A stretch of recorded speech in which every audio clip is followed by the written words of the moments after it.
All right. It says we're live, I think. Man, going live is hard. I'm still new to this going live thing. So it says we're live, I think. Going live is hard. Now I gotta figure out what Still is new to this making going live noises. thing. So Going live is hard. Now I gotta figure out what still new to is this making going live noises. thing. Uh-oh.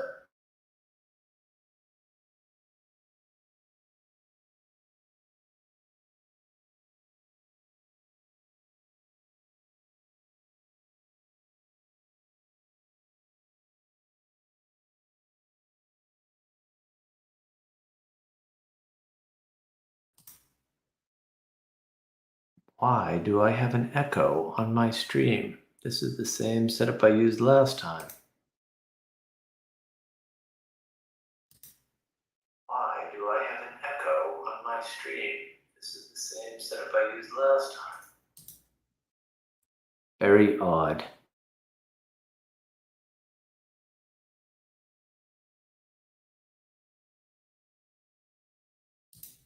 Very odd.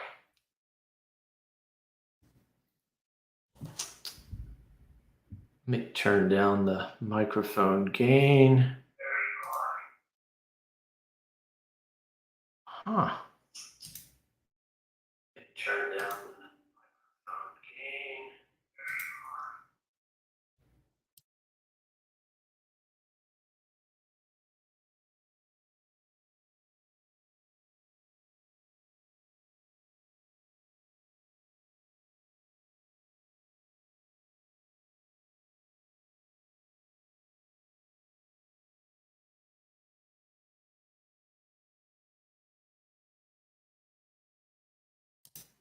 All right, now I think I found it.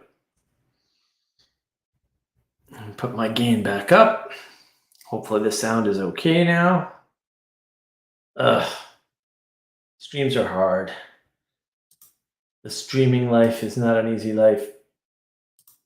But I thought what I wanted to talk about was all the sort of the on topic for what's been going on. I kind of mentioned this in the Paul Vanderklay live stream that he did on Friday there yesterday. We have a lot of signals going on out in the corner of the internet now. And because we don't have a filter for them, we have to filter them ourselves, which, yeah, I get autonomy. I can filter everything myself. I'm so smart. But then you have to do it all by yourself.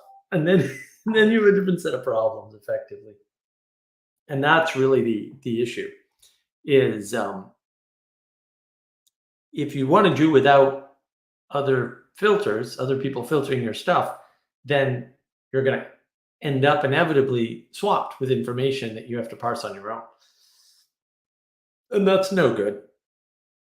It's just too hard to manage at some point.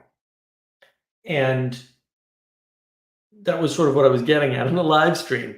And look, there's so many threads and themes that we're following, right? There's sort of this stuff around um, the Christian journey, right? Vanderklay does a lot of, his rando talks where he's going through like, oh, how did your life start, and how did it progress, and what happened at this point, and what's your journey like, and which is great material. Some of those randos conversations are fantastic, right? And then there's a bunch of theological discussions, right? Randos United and Grail Country has those things, and I don't listen to that so much because that's just way out of my field, right? Like it's not my thing. So that's an easy filter for me. And then you get Grim Grizz, and Grim's got some real good stuff, and then he's got some not so great stuff, right? And then you've got um, you know, all this stuff around John Vervaeke and Jordan Peterson, and they have different types of content, right? So Vervaeke's got a bunch of different series. Peterson's got a bunch of different types of stuff he talks about, and he puts sort of like, oh, I'm going to talk about climate change with this person or whatever. So there's filters there too, and Vanderklay's got his Bible study and his Sunday sermons. right? And then there's Freddie and Paul show, right? And then he's got his commentaries, right? And then he's got his marriage stuff. Right? So all of these content creators have all of these different themes and buckets. And one thing we haven't really done a good job of in this little corner is organizing that into buckets. And I know we've got that TLC website thingy that might be helpful for such things. That's one possibility, is to put some structure and organization around it. And then now everybody's already yelling, no, not structure and organization to help us filter. But to some extent, that's the problem with the Protestant ethos. It's you, Bible, God, right? You're filtering everything by yourself, and then hopefully you have a church to help. But the Catholics got this. Well, the Pope is going to filter, for better or for worse, usually for worse, but whatever, right? And then it's going to get filtered to the bishops and right all the way down, and then you're embedded in that. It was interesting because I was having this conversation earlier about what the revolution of the printing press is interesting because it allows sola scriptura. It allows people to start to engage in something that before they had to cooperate to engage with, right? So you couldn't have your own Bible, or maybe you could if you were really lucky, right? But by and large, Bibles were hand drawn, and even in the early days of printing press, it's still very hard to get your hands on them. But the printing press enables you to have your own Bible. So now you don't need to read the Bible with your neighbors because you've got your own, and pluses and minuses, right? So now you're getting the Bible unfiltered, and you can engage the Bible from your own personal perspective.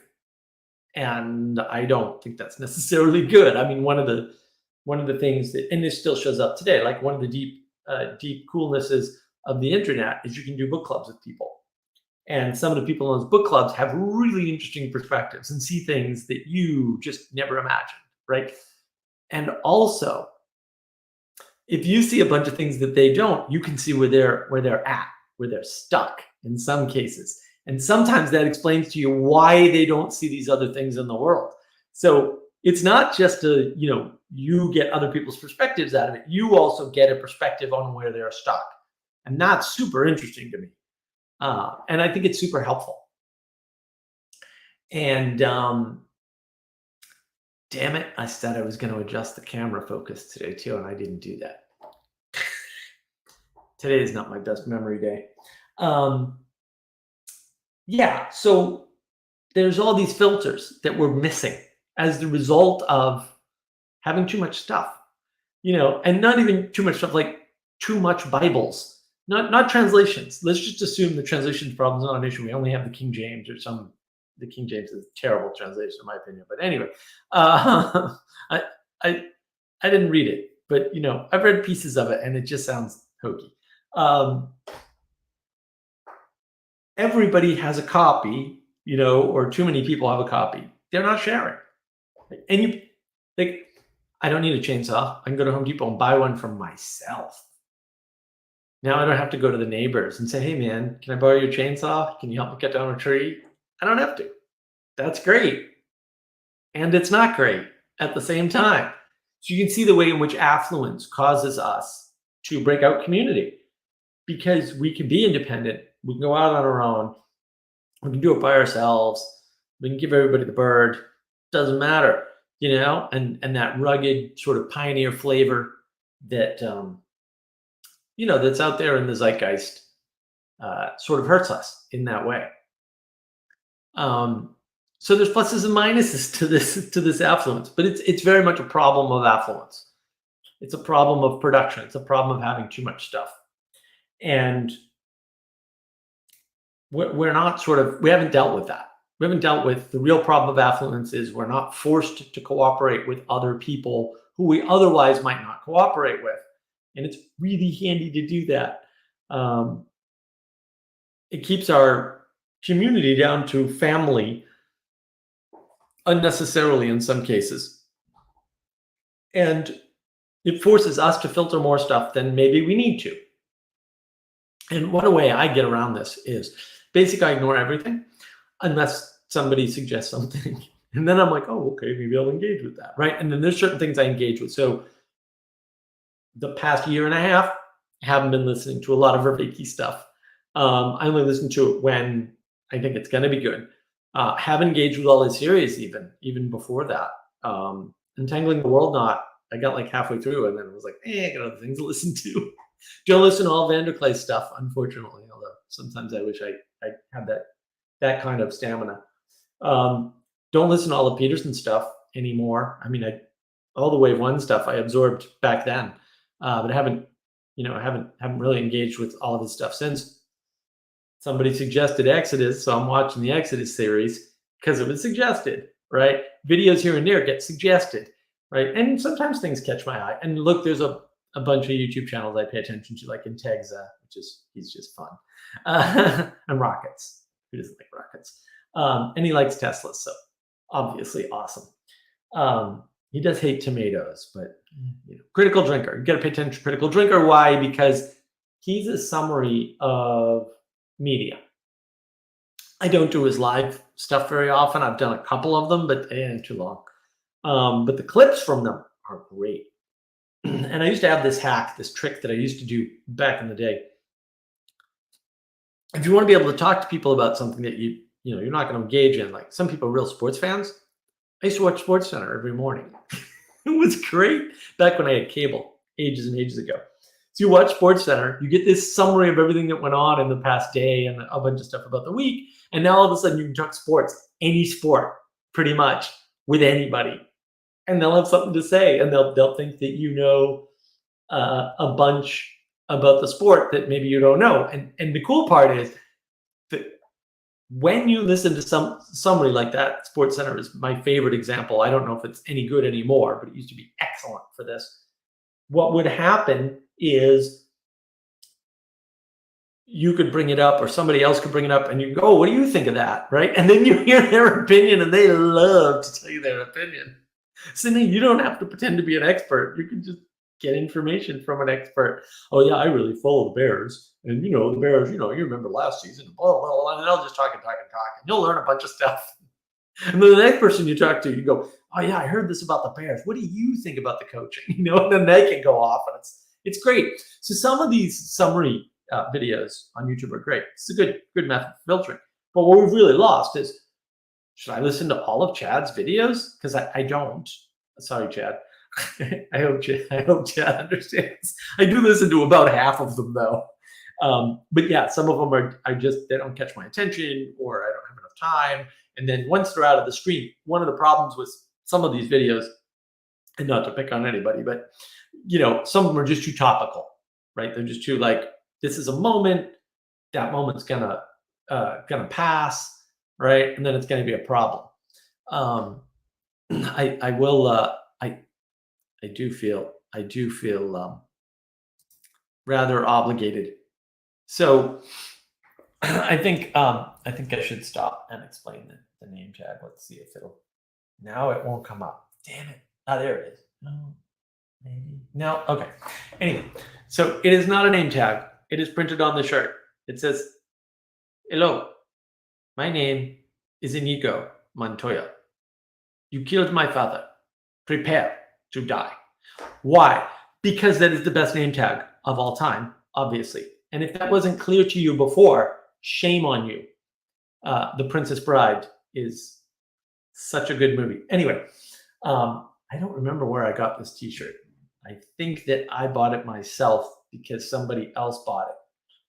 Yeah, I gotta fix the camera. The camera's bothering me. I'm gonna fix the camera. It just takes a long time to tune this stuff up. Anyway, so for filtering, like we just have a lot of data in this little corner now. And it's like, do we pay attention to the silly just chatting or just chattering streams? I don't know. Should we? Sometimes we should. I mean, I get a lot out of some of them. I don't listen to all of Jacob's streams either. Right? Sorry, Jacob. And sometimes it's talking about stuff I can't follow. Like, when they're doing their talk on Torah or something, I'm like, oh, yeah, gotta go. I can't follow this. Not smart enough for that. So filtering is a big issue, and filtering is a bigger issue when you're not submitted to a hierarchy, right? And that's part of the problem that came up on the PVK live stream. This is all related. It's all the same problem in some sense. Um, Filters are important, and we need them, and they're useful because when we use filters, we're involving ourselves in communion with other people, right, in the community. And whatever community it is, this could be your local community, it can be your crazy internet community where people call you up and or send you a Discord message or an email and say, "Hey, did you see this? You might be interested in that." And I use that. I mean, I send Paul Vanderklay videos very occasionally. I think I've sent him maybe 4 ever, because I'm like, no, you got to listen to this. I tweeted one at him too once. For somewhat selfish reasons, but also he used it 3 times in 3 different videos, so it worked out good for everybody.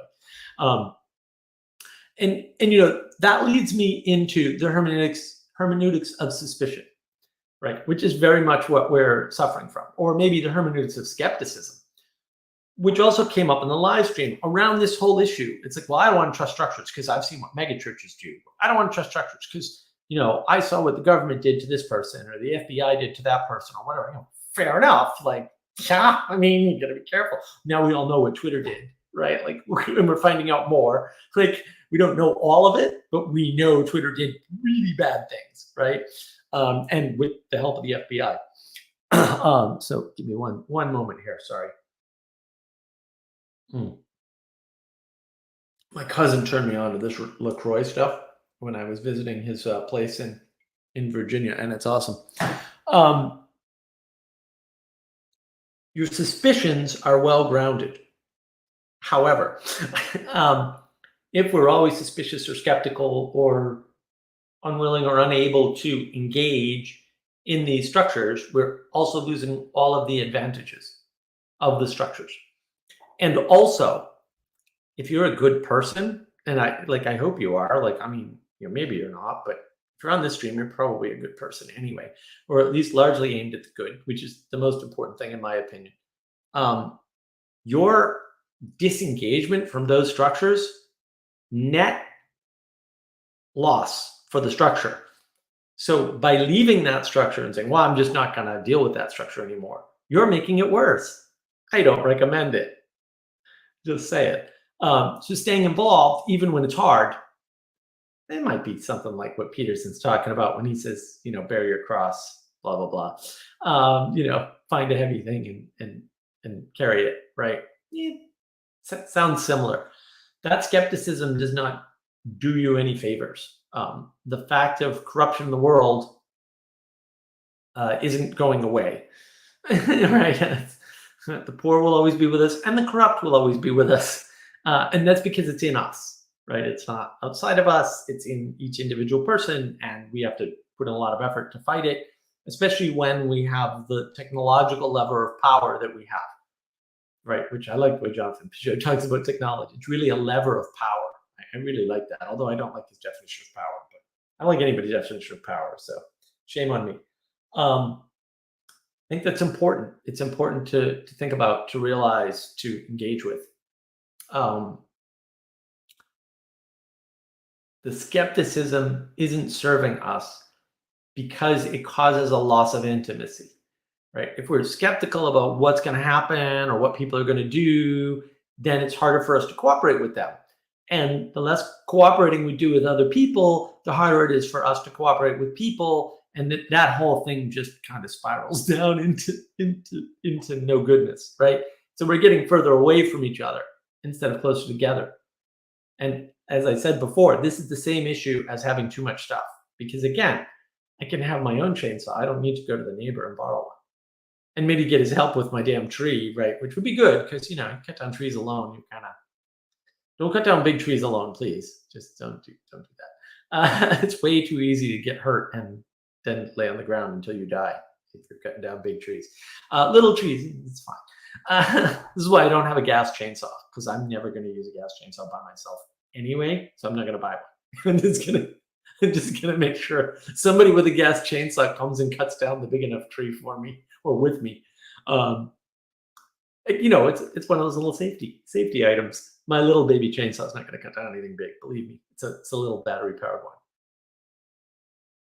this idea of being forced to be in community because you don't have enough for every individual person is really important.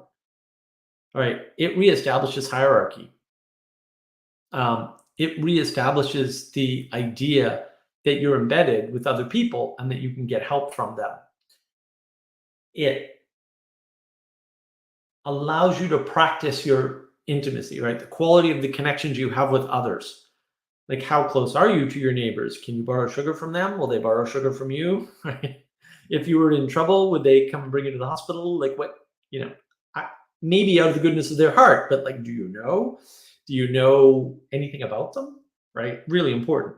And I'm not sort of making any claims about how much you should or whether or not, and I'm certainly not claiming that I know anything about any of my neighbors. So I'm just pointing this out, right? There is an issue here that is possibly important.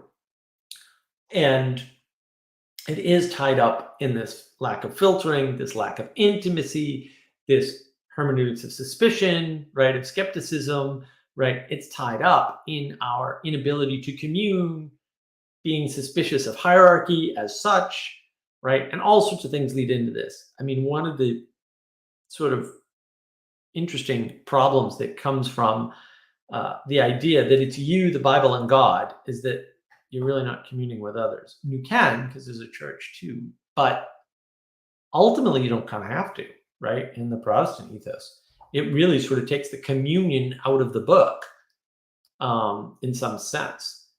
And it's sort of interesting to me now, and I don't know anywhere near enough of this history, just because it's not history I was exposed to.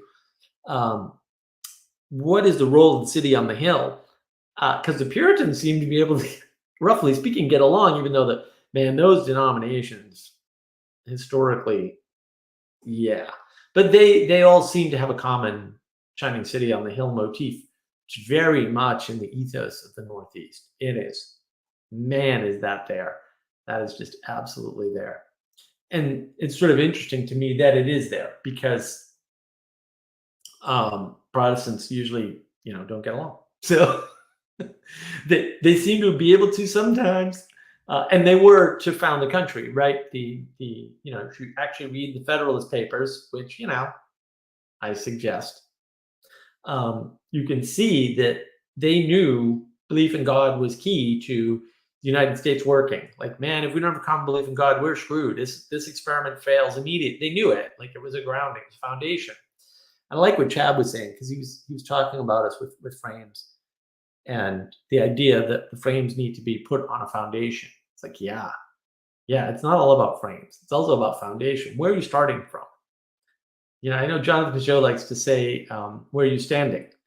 Not bad. But also, where are you starting from? It's like, because that gets more back to the axioms.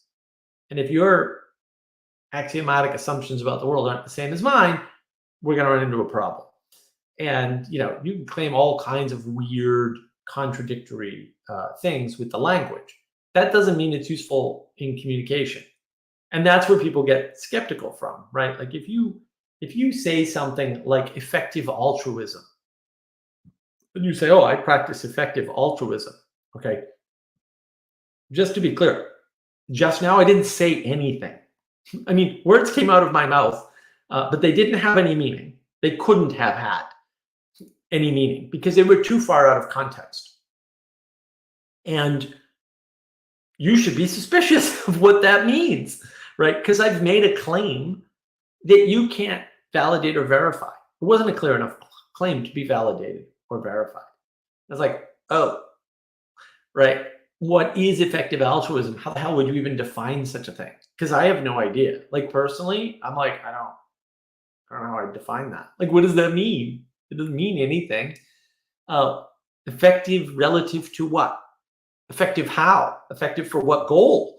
Like, because you can be effective as the fastest runner, or you can be effective as the longest distance runner, but usually not both, right? Like, efficiencies trade off rather nicely, but you usually have to trade efficiencies. Higher speed for longer endurance. all the time in almost every domain, by the way, interestingly. It seems to be universal. Just there are universals out there. They're just trade-offs, right? They're negotiations. They're not they're not universally inclusive, we'll say. That doesn't seem to work. So it's a good question. Like, what what does somebody say? What is effective? And what is altruism? But I there's a word to define. And if you don't define these words, somebody tells me they're a Christian, well, what does that mean? Like, I don't, I'm not saying like, don't say that. I'm saying like, there's a lot of ambiguity in there. And it's not clear to me if that ambiguity is helpful. It could be, might not be though. And that's part of the problem is we need filters, we need hierarchy, we need the thing that hierarchy provides us with is distributed cognition. And then we can think about things without having to do all the work ourselves. Very handy, very handy. Also, it's quicker, right? It's quicker. You can get to things, you can get deeper, right? Having multiple perspectives really helps, especially on a deep text. The Bible's an obvious example, but also Plato's Republic or, any of the great literature of Western canon, for example, all of that stuff, Dostoevsky, right? Solzhenitsyn, there's a lot there. And it's a lot easier to have that stuff there and engaged with when, in fact, you have other people helping you along with the distributed cognition. It's a really important concept, and it's a really important system of engagement. And, when we aren't sort of on top of that, when we don't take that seriously, when we are suspicious of structure, suspicious of leadership, suspicious of these things, then what ends up happening is we don't use them. And now we have lost a capability that we had access to before. And we've lost it in many ways because, again, we don't even know how to cooperate. Like, how do you meet your neighbors? There's a question. Do you walk up to their house and knock on their door? If you're down south, do you do that? Because it'd be real dangerous to knock on people's doors down here because everyone got a shotgun. There are some definite questions there. Do you meet them at the local, shindig, whatever the local shindig is, right? There's a lot of questions there. It's not 100% clear how that works in the modern times, especially because we've lost those skills. Like before, it used to be, you met everybody at church, like, or you'd all be in the town square. You'd all, you didn't really buy groceries per se, right? But you'd meet in the markets, and we've lost all that. Because now we can be individuals. We can just go to wherever we need to go to and get whatever we need for ourselves in the moment. Things are really cheap. That's actually bad. Things are way too cheap. And, you may as well, what difference does that make? Well, look, then we create more garbage. Like, all these people, like, things are too expensive. We want cheaper stuff. And also there's too much garbage. Yeah, those two things are connected. Like, they're not one-to-one, but they're pretty freaking close. There's a pretty good correlation between more cheap stuff and more garbage, right? Like, when you don't have cheap aluminum pans, you buy cast iron ones and they last you generations. And so the next generation doesn't have to buy those pans. It's like, there's some real, issues there. And we need filter. Like, there's no way I can monitor, say, the conversations I need to monitor. In fact, there's a couple of conversations I need to watch, hopefully this weekend, along with some videos that I'm avoiding doing right now by doing this instead. Some of those conversations I would never see them because my filter is really high, actually. I have a very high filter on all my platforms. It took years to, groom the Facebook algorithm, and the Twitter algorithm takes not quite so long to groom, especially if you're new.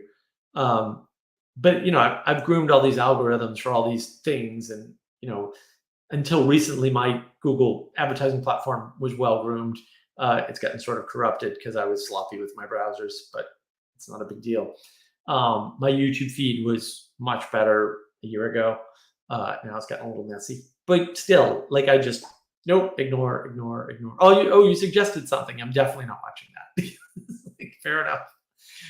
Yeah, most of that stuff I just do away with. And then I wait for certain people to tell me certain things about things they know more about than I do, or they're watching closer than I am, or I'll pick up a Chad video and then he'll reference a bunch of stuff, and then I'll know, oh, let's go watch this, right? Or if Grim Grizz is talking to Verbiki, that's going to be interesting, right? And then if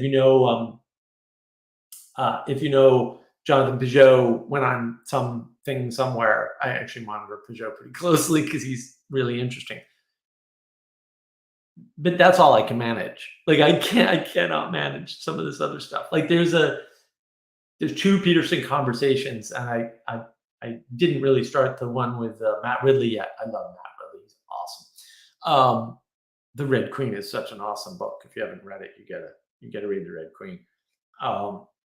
And there's another one, and I forget who it's with. I'll figure it out when I get on Peterson's stream. But it was very important because the guy mentioned intimacy like 20 times a few minutes in. So I'm like, aha! Well, we'll have to go track that, because intimacy is one of the things I've been tracking. This loss of intimacy that leads to the meaning crisis.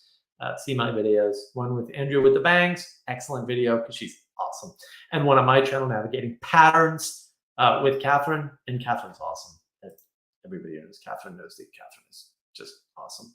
So yeah, those are sort of important videos. Maybe I'll grab maybe I can manage to grab a link while I do this too. Yeah, I mean, it's super important to engage with the right things and not engage with, we'll say, sort of too much stuff, because it's super easy to get overwhelmed. And when you're, what do I want to say? When you're suspicious of the people that help you out, or the people that could help you out, right? When you're suspicious of your neighbors and the utility of having neighbors, that's a big problem. Because you need those people, like you need those filters, and if you don't have them, your world actually gets smaller, not larger. That's the real issue. And I think people don't. They kind of, it's hard to appreciate that fact that your world gets squished is hard for people to understand. And like I don't blame people for not being able to understand that. It's a trade-off you're not looking at. And trade-offs are important to track because you are making trade-offs all the time. Like all the time. So you should be aware of them. You should be aware of where you're outsourcing your cognition, what distributed cognition you're using, right? You should be aware of what trade-offs you're making in that operation. You should be aware of what's taking up your time, energy, and attention, and whether or not it's worthwhile, right? Because I mean, you can get stuck in endless arguments on the internet about endless numbers of things. It's really easy. It's not hard. Like, go on a Reddit thread and blow a couple of hours a day arguing with people about something dumb. And most things are dumb, as it turns out. So there's just an endless amount of those things. And I'm always curious. I mean, one of the things I find useful about the Just Chatting, or now Just Chattering streams, is to hear other people's opinions about things they've watched or stuff that they've noticed. I really like getting feedback when people can manage it on things like the Vanderclay live stream. What did you hear that I said? Or what did you hear that I missed? Or, what did you hear in that stream that maybe I didn't pay enough attention to, or didn't realize we're listening to? Vanderclay talks about this a lot, right? Like, he likes clips because he likes to know what other people found salient, to use a fancy Verbeki word, in what he was saying. And I think, yeah, that's really useful. It's really useful for me. So having interactions with that is significant and important. And that's actually what I like about these chatting type streams, is to see where the zeitgeist, at least in our little corner, is going. And it's important too to think about that. What zeitgeist are you following?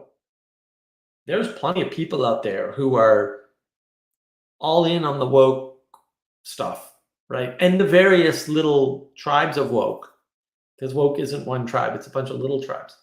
And I mean, you can put your time, energy, and attention to that, and sort of discuss what that means, and or you can discuss how dumb it is. Like that's the other possibility.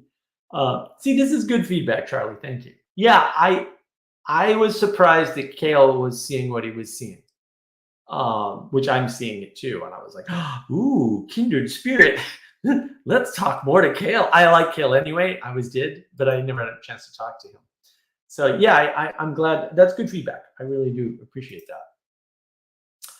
What do we have here? R. Shane Jenkins.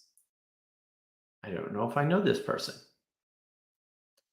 He was on camera, and now I don't see his camera. There he is.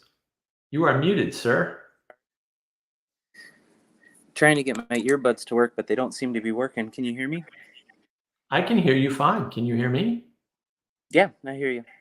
Sometimes Excellent. the earbuds are helpful. They reduce echo and such. I feel a little bit bad jumping into this conversation without having listened to what you've said very much. I just had a question that I think you might like, and it's informed by the conversation between Grimm and Vervaeke. And maybe it's sort of a devil's advocate type of question, but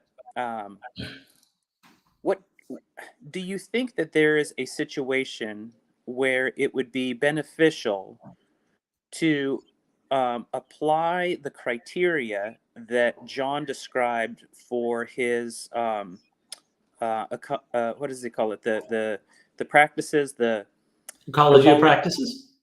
Yeah. Would it be good for a church to try to incorporate that ecology to their culture? Boy, there's a Like, lot wrapped up in that question. I sure. like that question. I like that. So yeah, I mean, I'm gonna have to defer to Joey quickly, just because Joey says that I am one of the top 5 experts on John Vervaeke's work. So I'm just gonna put that out there. So as a certified by Joey expert on John Vervaeke's work, I think this is a good question, and I'm glad that you asked it, and I'm happy to try to answer it. My specialty, and I would argue Manuel's specialty as well, on John's work is practices. Like that's our thing. Our thing is practices. It's like the most important thing. And so I think you're talking to the right guy here. From my perspective, the churches have a bunch of practices, and this frustrates them because they don't necessarily call them practices. They might refer to them as liturgy or whatever. But also, I think that there is a point when John talks about practices, which is that the churches had more practices. Some of them weren't, say, part of what you might think of as the liturgy in modern times. Maybe they did in medieval times. Not an expert there. And so I think there's a point to that, right? But I think the largest point to the idea of practices is actually wrapped up in John's formulation, which is excellent. Some of John's stuff is just excellent. Some of John's stuff makes me want to commit homicide against large numbers of people. But he talks about knowledge in 4 parts. And look, I mean, I have my deep disagreements with his characterization of knowledge, which interestingly he's backed off from to some extent, or at least made a distinction between information and knowledge more recently. But when you take a society whose highest value seems to be knowledge and what people know, and you say, I'm not saying knowledge isn't important, but I am saying there's types of knowledge that you aren't thinking about. That's very powerful. And you can say, I want to pull a Grizz and a Vanderclay on you here, and I just want to talk about my life and like a practical experience which drives me to this question. I have friends. Can I just finish let me just tie this right back, and then you can do that.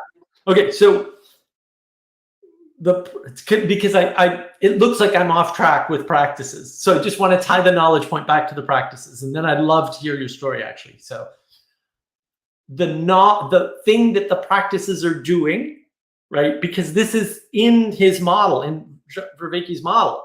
He's talking about participatory knowledge. What are the practices? The practices are about participatory knowledge.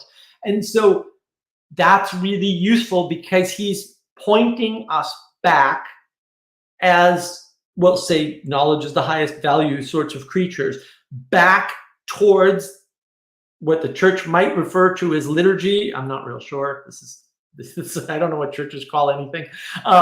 Right? It points us back to the importance of those things and re-engages us with the fact that we're agents in the world and that things are happening. And that's part of the value system that we have through the knowledge. So that's why I think practices are important. And that's why I think Vervaeke has a point when he talks about them. I wish he'd tie it more back to knowledge, sort of the way I did, although I probably did it sloppily. And then, so hopefully that makes more sense to you as to why I think it's important and why I'm tying those two things together. Because a lot of Vervaeke's work I feel could be tied together a lot better and help people understand why it should be important to the church and how the church can make a better case for going to church. Like, you go to church to get participatory knowledge. That might not be a bad message for the churches to send. So, but I'd love to hear your why you're asking this question. That would be great, please. I'm really grateful, and I think not long ago, I actually was trying to use the 5P or 4Ps, whatever, and try to say, how could we do that in church? And yet there's something about the connection to knowledge that still leaves us Walmart shoppers out in the cold. Because Yes. Even though I understand what participatory knowledge is, even while I'm gaining it, I'm not calling it that. Right. I am experiencing and acquiring it on a completely I don't know if subconscious is the right word, but it's certainly not. I mean, it's in the same domain as my understanding of what my liver's doing, right? Yes. I'm bonding with people and sharing with people and taking on intuition about where my place is in a community, about what I'm good at, what I'm being valued for, what I value other people for, and I'm also building trust outside of those things, all through the process without any consciousness whatsoever. Yes. And the practices that John mentioned are they're I know where he's getting them, like what sort of cultures he's acquired them from, but I don't think that it would take very much adjustment to make them sort of Walmart vocabulary Yep. activities. I agree. And it's very much missing. The incident that I have had over the last couple of days with friends of mine that that I've spent a lot of time around and we have a lot of trust with.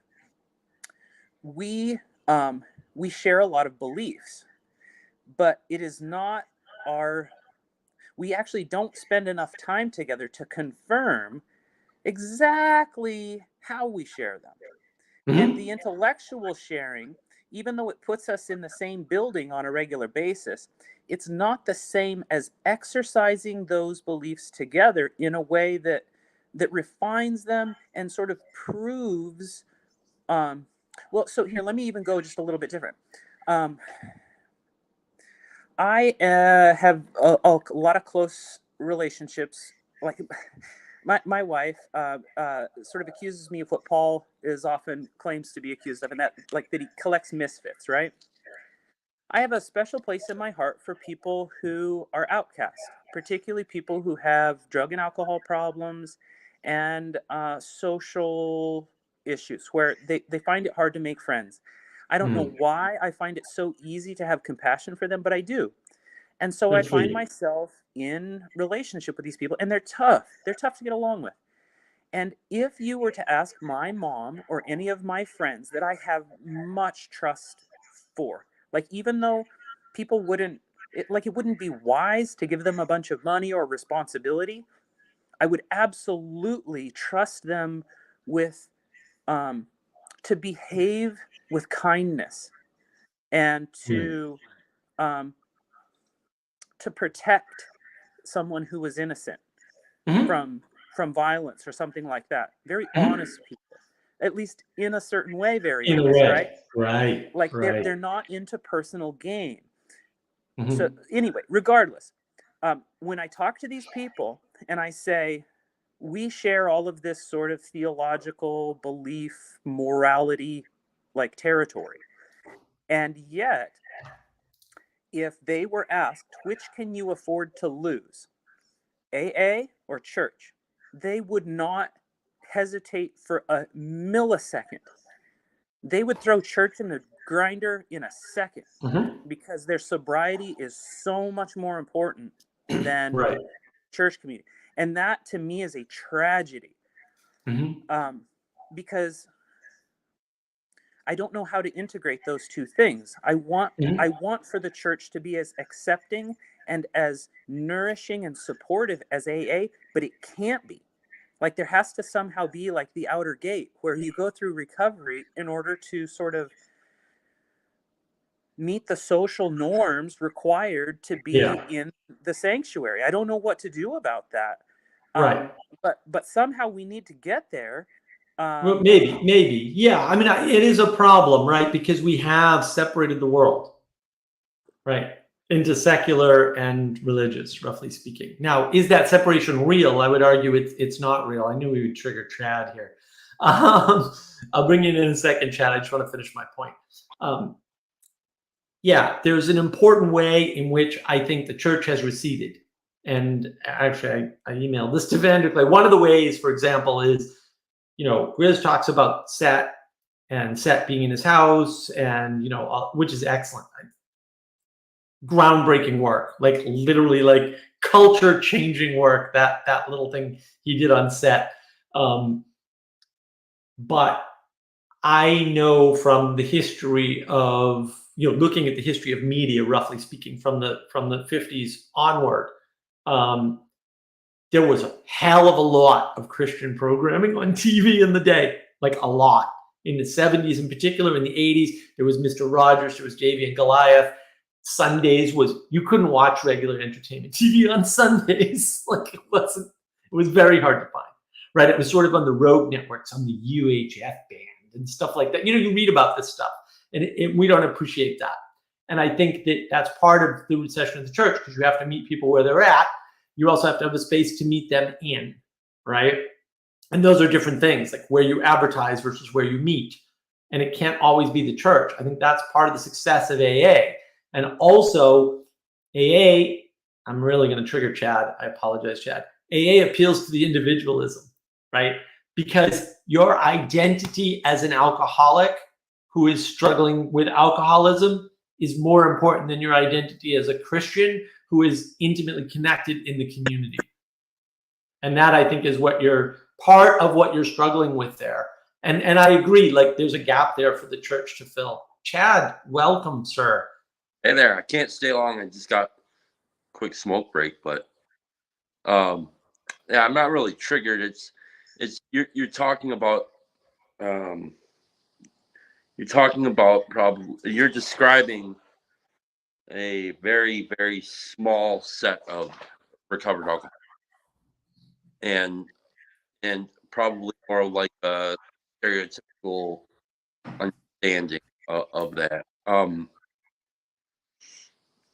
So like the alcoholic, um the recovered alcoholic through AA, it's I don't think it is appealing to it's not designed, the steps aren't designed, and traditions aren't formed to, and the concepts weren't formed to appeal to the individual.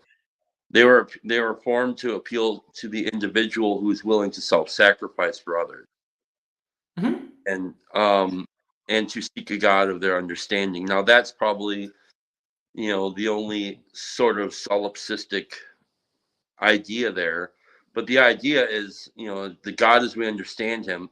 And really what that is, the way I understand that is, our understanding of God, or God as we understand him, is that whatever that is, it seems to work. We're not concerned about it's not on the top of the hierarchy to squabble, have squabbles over, who is right and who is wrong. Let's get on to the business of uh, cleaning house and helping others, and that's pretty much Right. it. Now, the church, I've gone to several churches. All of the churches I've gone to, exception of one church, was the pastor was, hey, that pastor was anti AA, merely because he had no understanding of it, and he had a strong belief in what he believed, and what he believed that the church believed, what he believed the Bible said. So he Right. was leery of AA. He thought it was an error due to the God of your understanding, and Well, and but Chad, real quick, not to cut you off, but I mean that's part of the point that's being made here is yeah. that the churches should be more accepting of AA and sort of more integrated and in on that game Now to some again, extent. one church out of all the churches I've gone to and have interacted with, all the other ones are like, hell yeah, AA, let's do it. Like, we want you here, because we've seen what it does, and though it may not bring every person that's in your group to our church, we see that it helps that clean up the community, and many of those people often do filter into the church. I don't know how many of them. I would say a good portion of them eventually do make their way into a church. But the thing is like,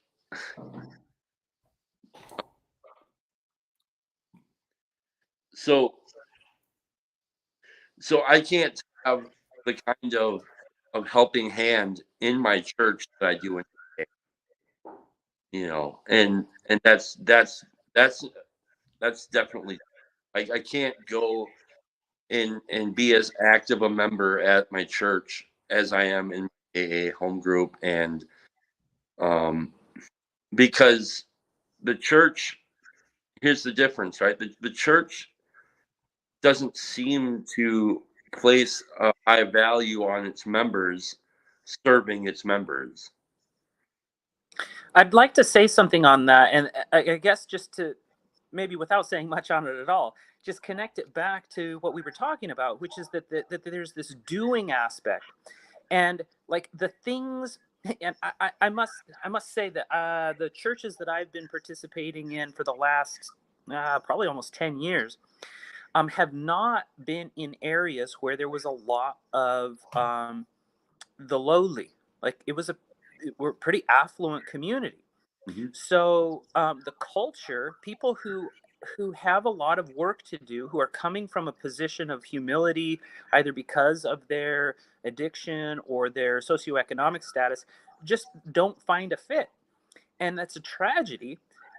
Because to me, that's a deficiency in the church, but it is perpetuated by the almost exclusively intellectual domain of service. If we were doing things, the value and the sort of sameness that our shared um, like need for character development and the sort of utility that we have in each other's lives in a very practical way, um, you're not relegated to, well, do you sing well, can you speak up in front of the, are like, what are you going to do, be an usher? Like, for crying out loud, that's not a meaningful engagement with your community. So if we were doing some of these other like doing activities, then I think that, um, and I don't want to.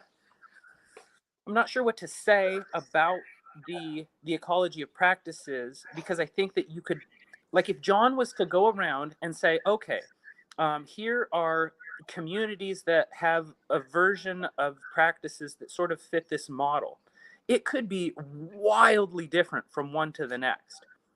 Right. And uh, and it seems to me that yeah, I don't know. I'm just gonna quit there. No, I want to say something quick because, like, before I ever joined a church, once in a while, and this was probably a few years ago. Once in a while, I get a wild hair. Just go to a church on a Sunday, random church. So I wanted to see what people are doing there, you know. And at that point, I'm fully immersed in my recovery program and in my recovery community. And you know, in that community and in the program, there it's suggested that you seek God. So well, I'm going to go to church on Sunday every once in a while, and I would just check out these different churches. And I always got the sense like, oh, they're talking about a lot of the same stuff that we would be talking about in our meetings. Like you said, there's like that intellectual type of thing. But I wonder, like, I get the sense that they're not actually doing anything from between Sunday and Sunday. Like, Right. what are we actually doing? You know, Well, and or is it like, you know, can we actually find things to do? Like I thought, here's kind of an ecumenical idea I thought would be kind of interesting, is if the churches in the inner city would all have a council and get together and say, on this particular day, we're all going to get together and we're going to go out into the city and we're going to get garbage bags and we're going to pick up garbage. And when people ask us what we're doing here, we're just going to say we're picking up garbage. And when they ask us who we are, we're just going to say we're just people picking up garbage. And we're not going to prophesize. We're not going to evangelize. We're just going to do something like this we're going to do something and not be seen doing it. Right. Well, but my my pushback on that, Chad, would be that the proper way to evangelize is actually not to talk to people about God and Jesus. The That's proper way to evangelize is to do what you're talking about and just that, do it. that's like you wouldn't go out there and have a flag with you would not tell these people who are asking you where you come from and why you're doing it. No, we're here to pick up garbage. Well, I would tell them where I come from. I would have T-shirts or whatever to say, you know, we're part of the Ecumenical Garbage Council or something, whatever it is, right? To say that you're part of some kind of group that you're all part of.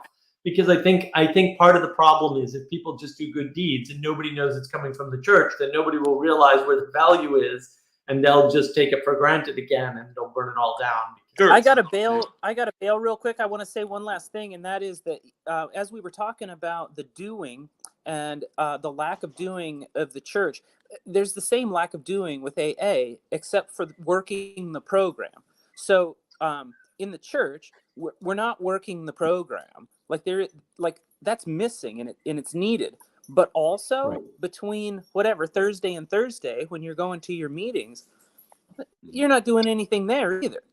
So I'm really attracted to the ecology of practices.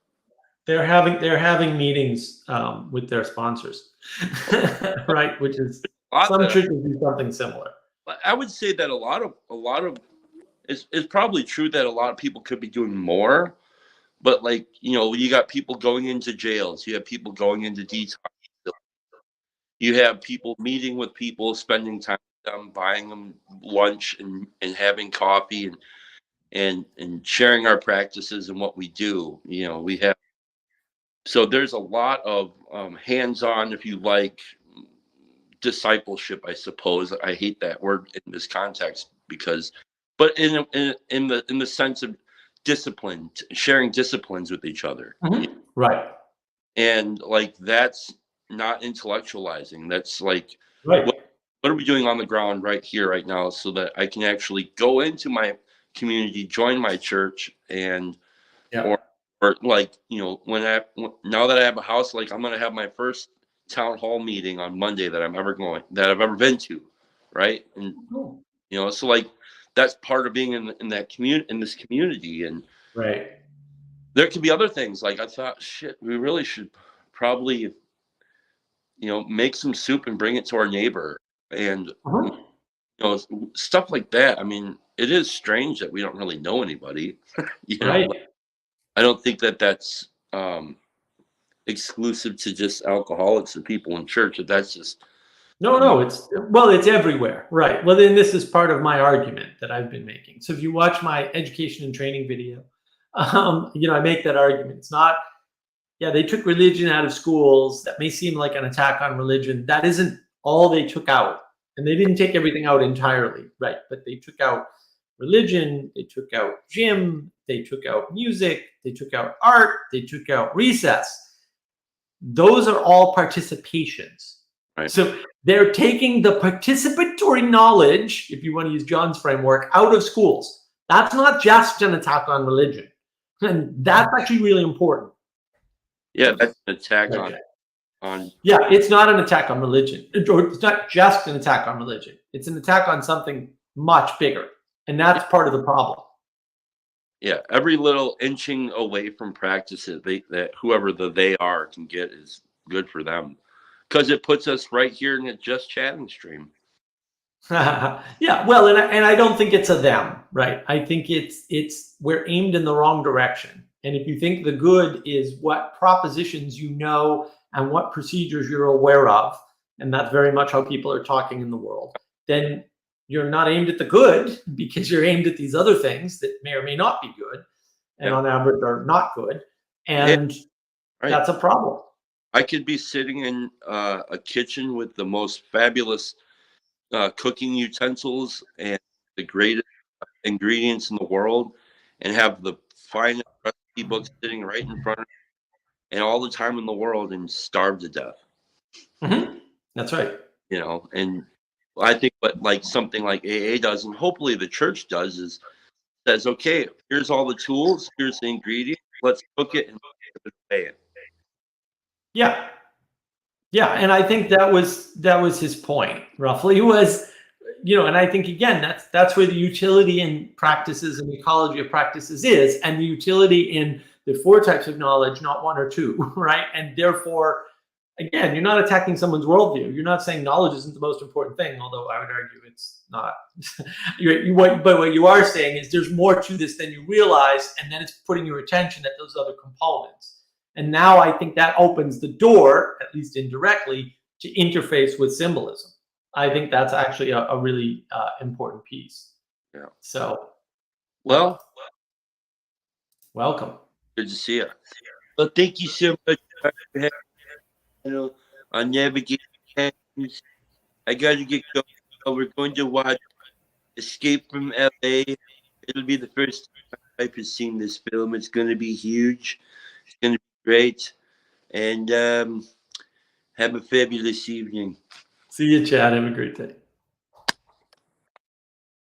Welcome, sir. What would you like to add to our chattering? Oh, I was just listening to you guys talk about how the church could do more to help the community, and I couldn't agree more. In fact, my church helps every Sunday after service. We help at the downtown. There's what we call an upper room, and so we feed the homeless. And the good thing about that is that it's not just like one church, but it's all the churches around town just kind of chip in. And sort of that ecumenical thing that Chad was talking about. And it's great. I feel like part of the problem is that we've kind of dissociated the people that are kind of lowbrow people from the church. Like we don't feel the effects of the people that are rough around the edges. We sort of expect a particular set of people to attend and be church members, and there's that tendency to kind of stay in that way. But the other problem is that participation, right? If you point your mission at getting people who just recently came out of jail or have really bad past.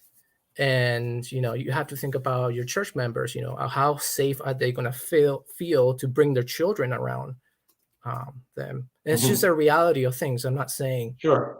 we shouldn't reach out, right? But that doesn't stop from people who attend to church to think about my interest and my children's interest, and I don't feel safe around certain people, right? Right. But also, so it seems like you're sort of, onto what I would call, part of my point, which is the recession of the church. The church has been receding from all of these aspects of the world. And then I would argue that also what you're describing is the materialism sneaking into the church, right? So who are the people in need or most in need? Oh, the people in prison. Are you sure about that? I mean, I'm not saying they're not really in need, but maybe they're actually not the people most in need. And maybe we think they're most in need because they don't have much material, right? You go to prison, you kind of lose everything. Like, right? I mean, you're getting fed and stuff, but like you've lost all the connections to your family. You've lost all your stuff, or at least access to it temporarily, right? But isn't the nihilist with the game machine and the internet connection in way more trouble spiritually than the person in prison? And that's where the church isn't reaching out to, because they have affluence of some kind that the person in prison doesn't have. They're a very materialist way of thinking about the world. And look, I'm not saying, as you're not saying, like, don't help people in prisons, of course. But also, you're not reaching out to this other group. And these people might be in more trouble in some sense, at least from a spiritual perspective.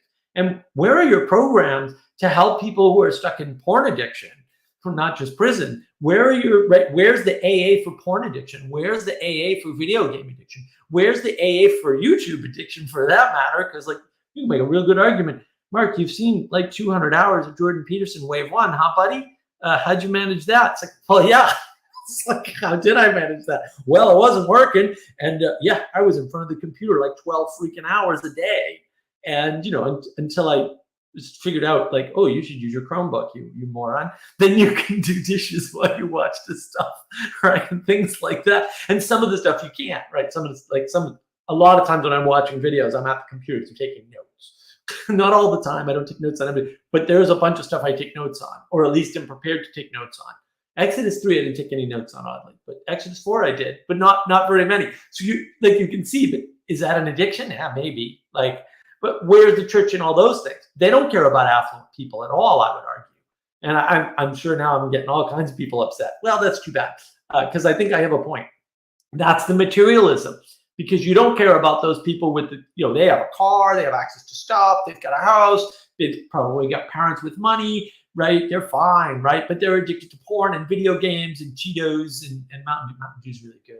So, they're addicted to these things, and you're not reaching out to them. You're not even reaching where they're at, because I think the church did recede. It's not just the hospitals they don't run. It's not just no more Mr. Rogers. It's not just no more Davy and Goliath. It's not just no more, was it Christian Broadcast Network, or there were 1,000 of these stupid things. It's not just that. It's not just you don't see them out in the community picking up trash, which I think would be a good idea. There's other things that they're not visibly doing. Not that they're not doing them. I'm not saying these damn churches, they aren't doing anything. How dare they? I'm saying they're not visible in what they're offering to the community, because they have also said, you know what, government, you can take care of the poor with welfare. You can take care of the people in trouble by giving them government therapy. You can, and I'm like, no, the government can't do any of that. The government sucks at everything. Don't make the government don't even let the government do that. Push back. Go push back on the government. Say, stop doing this. You're making it worse, because they are. And that's part of the materialism, to my mind. Sorry, I went on a bit there, but please jump in. There's a lot in that. I apologize. I do that a lot. My bad. Yeah, no, it's good. It's great. The church is made of bodies. A church is a body is made of members, right? And so you can't expect the pastor to do everything. He will go. No, not at all. Right. So the part of the problem comes when someone says, "Oh, Pastor, I see that it would be great to have this program," and the pastor is like, "Yeah, wouldn't that be great? Are you willing to do it?" Right. And then it's like, "Oh, well, sure, yeah, but how long would that last?" Right? Right. Sort of a roller coaster ride. So, and it's a little bit Well, tricky. can you get others to do it? Will they? Right. And then if you can you get the right people? Because you don't get the right, are they going to submit to structure and leadership and authority? Are they gonna follow the rules? Like, how is that all gonna work? Because it's all wrapped up in that whole set of problems we've been discussing in this little corner too, right? Like, there's a lot of issues there, and if you don't have a structure that can assist that, then it's not going to happen anyway. And to me, that's part of it. Yeah, I think the body, the individual Christians, the body of Christ, not the church as the institutions or set of institutions, but the body of Christ is in hiding. Right? They're in recession. They're not out there doing this. And I mean, I kind of poke Father Eric about this as regularly as I can, right? Because I think there's a point there. Yeah. Another thing that I've noticed is that, especially with,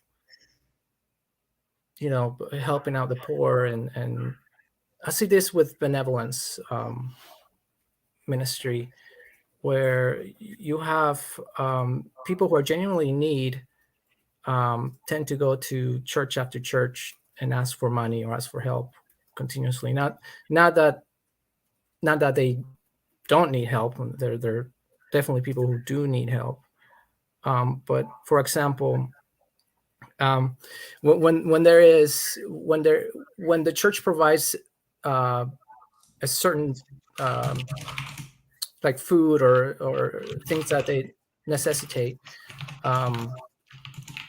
sometimes they won't come to service because there's a better program elsewhere to go to, that sort of thing. And I guess that goes with the material thing that you were talking about. So it's both for the poor in need, but also for those who have work and have money, and spiritual priority is not the hierarchical level. Yeah, and I think that is sort of to the point, and I think that I wish I could address Charlie's sorts of questions about this. Whoops, there it is. The age of a church, right? What their outreach looks like. Yeah, that's a factor, right? When people get older, they can't do this, and then they don't know what the issues are. But again, I think that's really because what they're focusing on, they don't know anything about video games, right? They're focused on their spiritual journeys, which is what they should be, but they're not focused on non-material needs, because the church should be filling the non-material needs, the spiritual needs of the people, right? Not only the material needs, right? And that's a problem. Like, what do we do about that? Why can't we get the churches reoriented to going after the people with the largest spiritual need? Because that's what they have to offer. Like, maybe they have some money to offer. Maybe they can offer some help, or like maybe they could start running more schools and start running more feed the poor programs and things like. Maybe they could take over more addiction things, right? More prisons, whatever. But what about the people who are affluent and in need of spiritual guidance, right? I mean, I think that's why Peterson works, because he's speaking to the affluent. You have an internet connection. If you're listening to Peterson, it may only be a cell phone internet connection. You have an internet connection. He's speaking to an audience that the church is not speaking to because they're affluent. And he's giving them a message of, roughly speaking, affluence, right? Like, you're an affluent person with a gap in wisdom. And I think Vervaeke does much the same thing, right? Where do you go for wisdom? That's one of the questions he's asking in, he asked it in the Meaning Crisis, but he also asked it in After Socrates, at least in the trailer, right? Where do you go for meaning? Oh, that's a good question. Well, why aren't you going to the church is a better question. And why isn't the church advertising to you that they have some help in that area, not necessarily answers.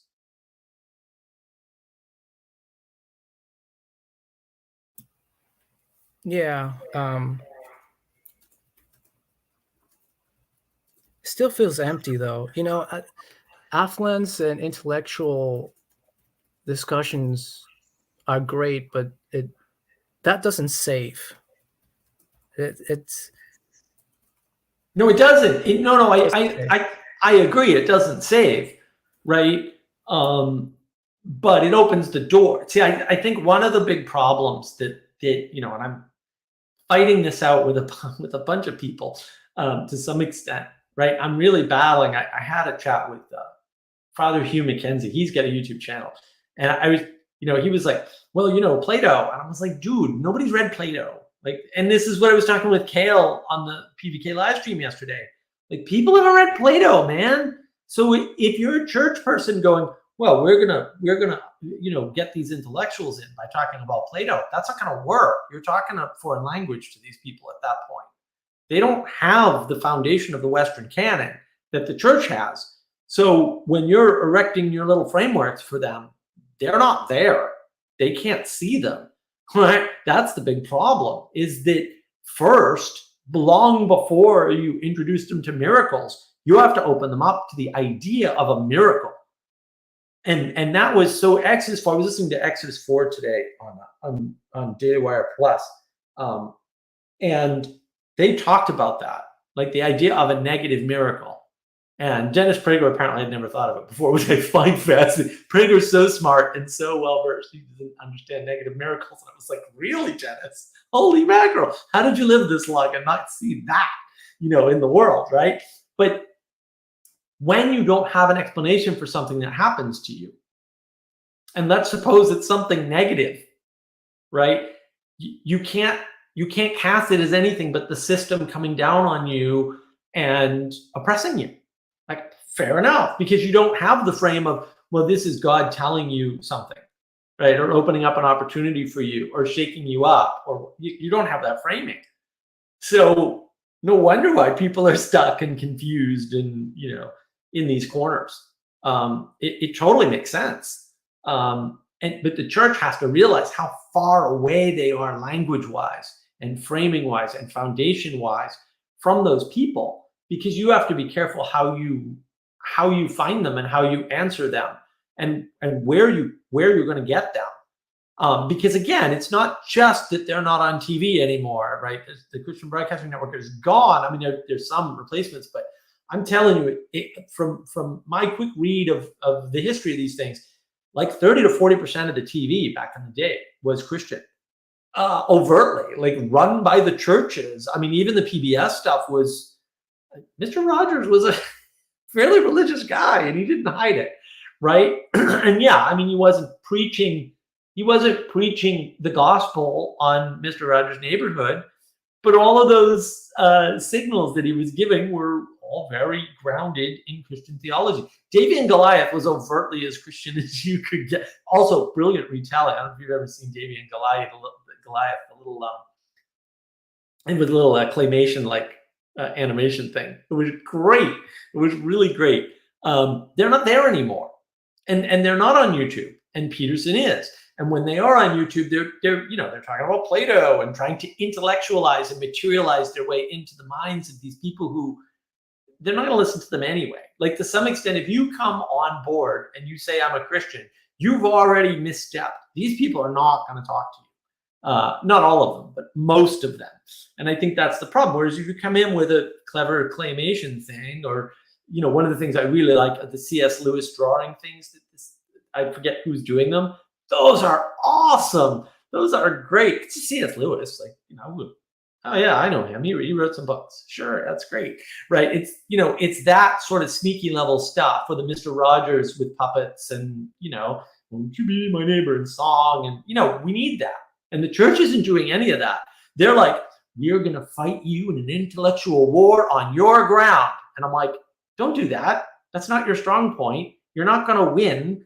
And no one's going to, that's not your job. That's not your job.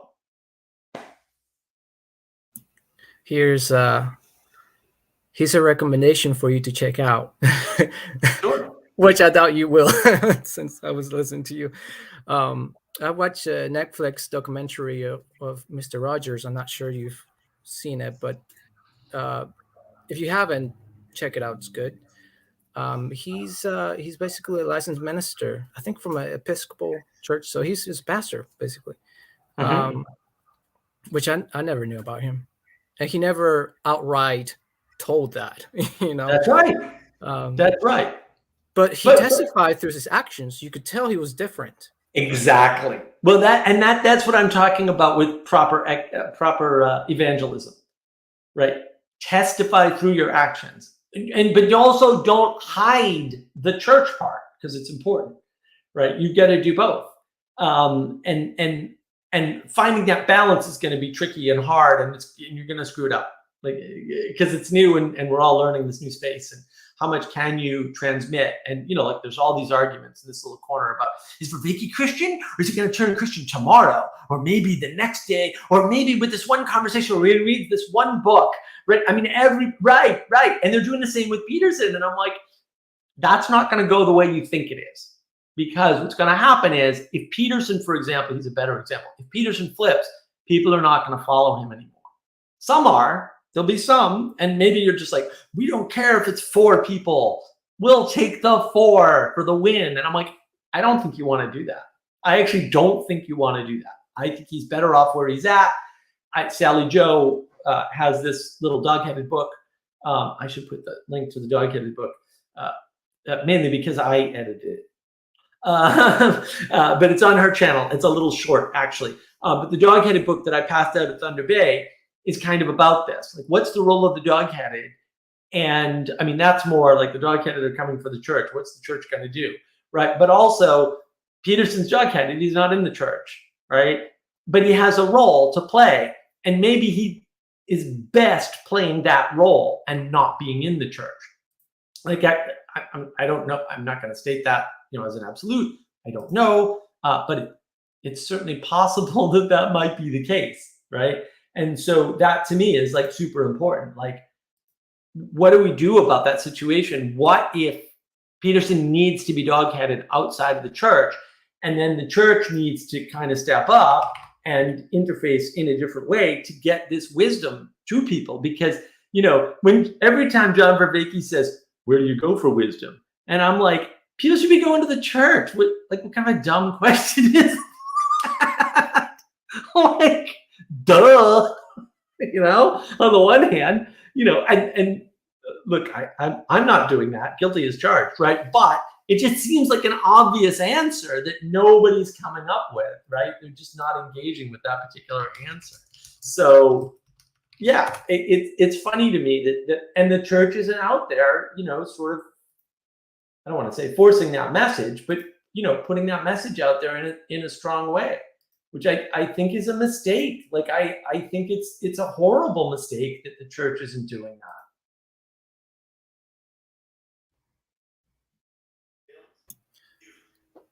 Yeah. So, yeah.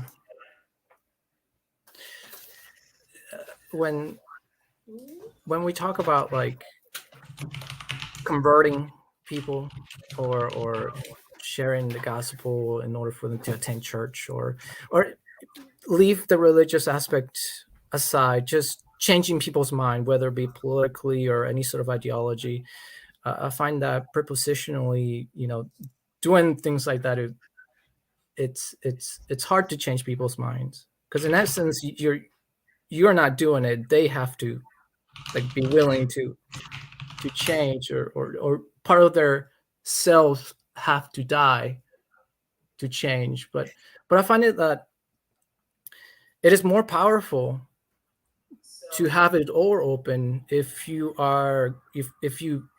show grace, than it is to say, hey, 2 + 2 is 5, believe me, or even if you're right. Sure. So I think grace is the key that can open communications to another level. And by default, it has to be participatory. It has to be communal.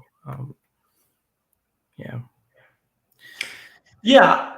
I think that's to some extent the strength and the weakness of the Protestants is they really focus on a grace first, grace second, grace third approach, from what I'm told and from what I've witnessed. And we're living in a tolerance first world. And the problem with tolerance is that when you have too much tolerance, there's no room for grace because no one transgresses. So you can't you can't give them the grace. It's not clear when or how you would do that.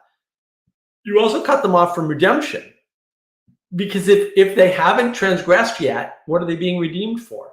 So if you're too tolerant of this behavior, you're cutting those people off from redemption and grace, in my opinion. I mean, I think that you run a risk of that. That's a big problem. Like, that's a danger. That's a legit danger. And I think that, that's a very sort of Christian attitude right now is, well, we'll just tolerance, because you know what, we're all Calvinists anyway, God will take care of it, sort of thing. And I'm like, well, if I were going to have that attitude about it, I'd be like, kill them all, let God clean it up. It's his mess. He made it, he can clean it, sort of a thing. Nobody likes that answer. So I don't know why their tolerance answer is any better, honestly, at that point. Like it really is two hands off. That's okay. Well, I differentiate tolerance with grace. I mean, I'm not a Calvinist, but I see grace as a necessary thing if you compare it to the day of the Lord, right? The day of judgment. So you can't have grace without the day of judgment. Right. So that's what I mean by it. I mean that, yeah. Sure. Well, then I think that's exactly my point about tolerance, right? If you're too tolerant, you're not judging. And so you've cut off the grace because there's no day of judgment because you're just too tolerant. It's like, we're just going to accept these lunatics and let them do crazy whatever story time hour. And then we're going to count on the materialist logic, reason, rationality to save the day. Because when they do their crazy story time hour, we'll do our Christian story time hour. Oh, wait, you're not going to let us do that? And then it's like, well, yeah, you tolerated this and you expected them to respond with tolerance, which they weren't going to. Hint, hint, that was never going to happen. And now they can't be redeemed and you can't give them grace because you were tolerant, like they haven't transgressed. Now you're in a pickle, like there's no judgment there. That's a real problem to me.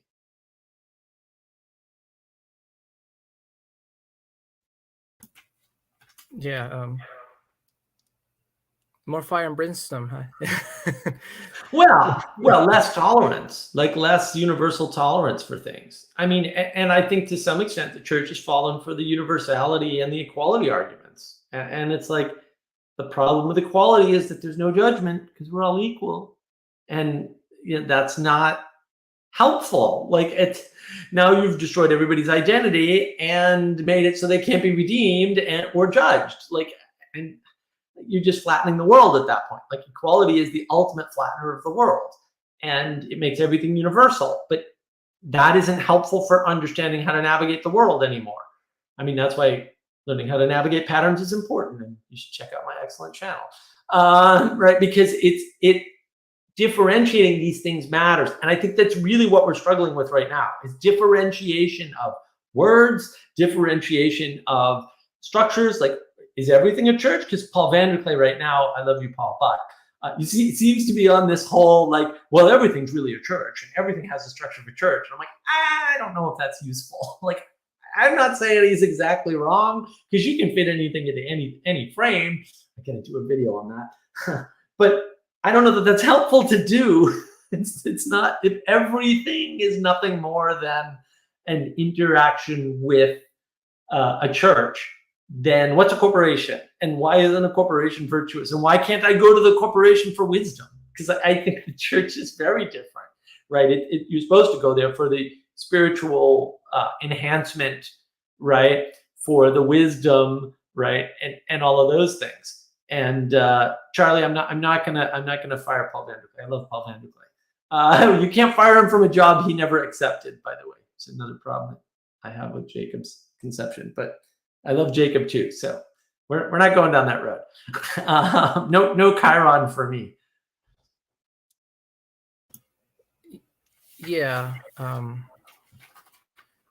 Well, I don't completely disagree with Paul van der Kleef when he says, well, I wouldn't say everything's a church. I would say that we as humans tend to build altars, right? And we can make altars of everything because there's it is I might be wrong, but my belief that the human heart craves to worship in some weird essence, and so we set things higher in the level of hierarchy, things that are more important to us, and we build things around it and erect it, right? So we could probably make things into churches, and I would argue that we have done those things before, things that are completely departed from its spiritual aspect, but that's another story. Well, but I don't think they last, right? So there, I think you're making sort of the argument that I make is that religion is inevitable, right? Because it's really how you navigate the world as such, right? It's the foundation for everything, and that's why I have this cute little saying that I like to repeat as often as I can, which is, if you believe you do not have a religion, one will be provided to you without your knowledge or consent. Because you're a fundamentally religious creature, and that's why BLM ends up washing feet in the middle of the street, right? And holding court, and all these patterns just magically emerge. But that's, again, that's not to say, like, the church has very specific specialities that other structures that look the same do not have. And I would argue, again, wisdom's one of them. You can't go to a corporation and get wisdom. Not to say you can't get wise by being in a corporation. But the job of the corporation is not to provide you with a platform for wisdom or a way to engage with wisdom. Like, that's not its role, right? It's not its role to provide you with participation with people that need service, right? That's not its role. You can make parallels, but that's not what its main telos is. And so the church is a fundamentally different telos, and therefore whatever structural components are the same aren't relevant. The relevant part is that the church's telos is fundamentally and importantly different from the telos of these other institutions. And that builds an institution that has a level of uniqueness that is important to understand and engage with, and important to revere, right? Important to hold up as something that has a high value or a higher value.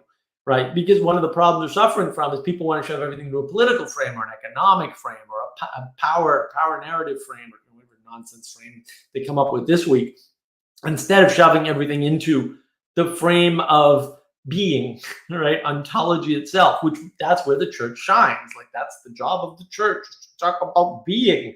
It's not the job of philosophy at all, I would argue. I'm sure plenty of people would get upset, but I'll take them all on. I've done it before. No one's won yet, but feel free to step in the ring. Church ontology as being, and philosophy cannot play in that sandbox. Not that there's not some overlap, but certainly I don't think it's going to get resolved by mere philosophy. The ancient Greeks didn't think so either.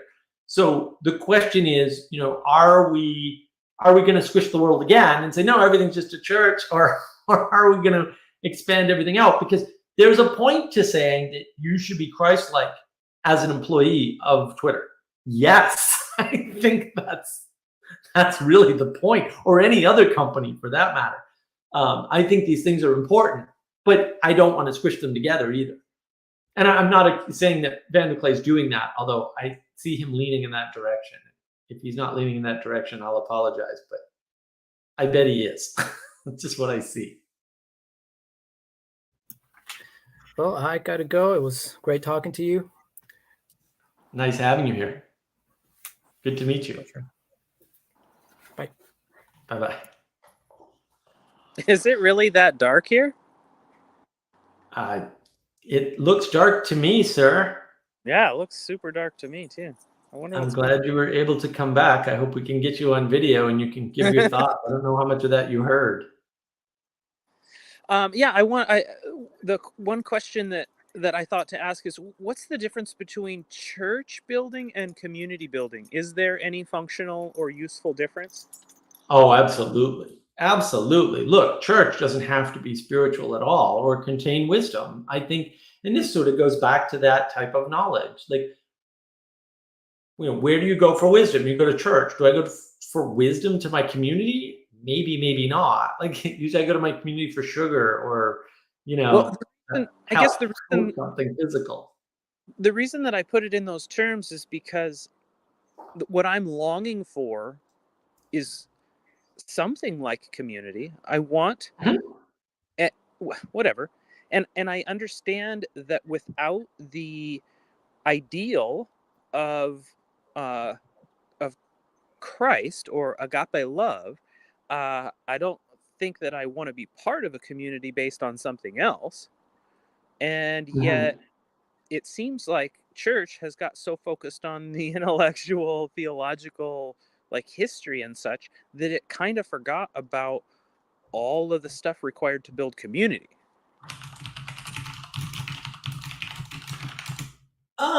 I think that's correct. I'm thinking of this in terms of the flattening of the church, right? And the church is not an attack on religion. It's a bigger problem.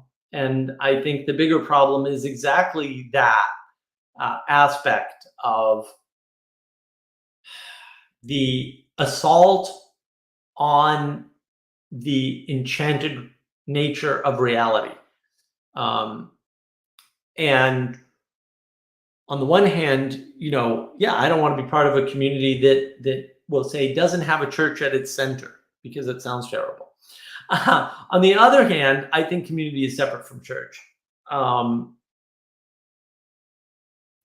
because community is all about just helping people, right? Irrespective of the church that they're in. And like, this is really important to me because I grew up in the Northeast where, again, nobody asked what church you went to. Down south, it's totally different. Like, they don't care what church you go to, but they ask because they need to know where to locate you and things like that, right? Like, so, how are you doing? And by the way, what church do you go to? It's nice to meet you. What church do you go to? It's very much a more Southern attitude towards things, right? And up north, you would never ask that, ever. We just never, not that church was not discussed or you didn't know because you kind of knew you walk into somebody's house. And, actually, it's been occurring to me lately. My mother's mother had a stained glass window, a piece of stained glass, basically, on the stairway in the beautiful house that she had. And, you kind of knew walking into her place that these were Catholics. They weren't Puritans, that's for sure. You kind of knew, but it's not like you'd ask, right? It's not like you go out there and ask people. I guess I just have a completely different experience of church because I never experienced what I call community outside church, except perhaps like as a high schooler with my sort of cohort of really close friends where we practically lived at each other's houses all the time. Like, right. Even like, I don't know. I mean, I guess I didn't go into higher education until much later in life. So some people get to extend that by several years. But that, like, I have real community in church, and yet far less of it than I would like. Well, then the question is, what is the less? What is the part that you think you're missing? Right? That would be my question. Like, what are you missing from that experience? I guess to tie this back to my experience with my misfit friends that are struggling with addiction and alcoholism, and even my own issues with character development and self-discipline. Like, I would like to be more self-disciplined in my, in every aspect of my life. But self-discipline, there's no pursuit that I could like direct myself toward individually that I think would be as meaningful as any pursuit I would aim toward within my community.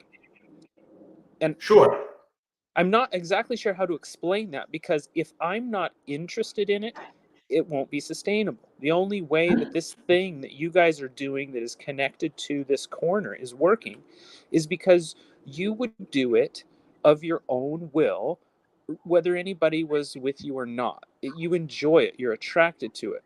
And so for some reason, there isn't a sort of a, I don't know if venue is the right word, but a mechanism within the umbrella of church that allows for people to do the things they love and invite their fellowship along for the ride, because the church is worried about sort of preserving the the mantle of righteousness, which like really does require some oversight. Well, or maybe they're just separating themselves, right? They bought into the lie of secularity, and so they're just completely trying to separate themselves. And again, like they keep giving this stuff over to the government. That was stuff that the church always used to do, and I think that's kind of dangerous.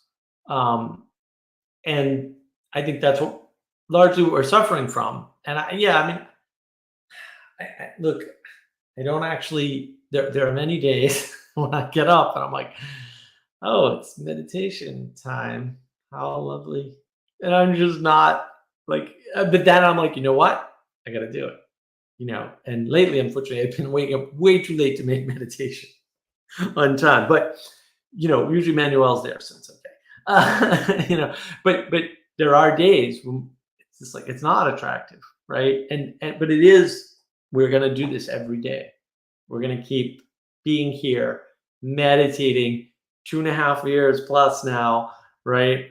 Because it's important to do, not just important to us, right? But important to have done. And I think that the whole, if you want to call it that, in Vervaeke's work, and it's the same whole that happens with the secularity, which is tied up, in my opinion, with this materialism, is that when you start to interface with the materialist idea, you start to lose intimacy, lose connection, lose the sense of quality relationship with certain things around you.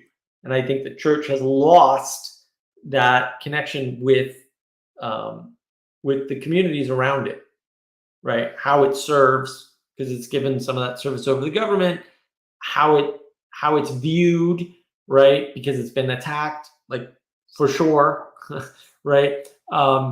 Whether or not it can do certain things, right? It's been attacked through laws and monetary systems on running things like schools and running things like hospitals, for sure, right? Those changes have affected it, and I don't think it's thought hard enough.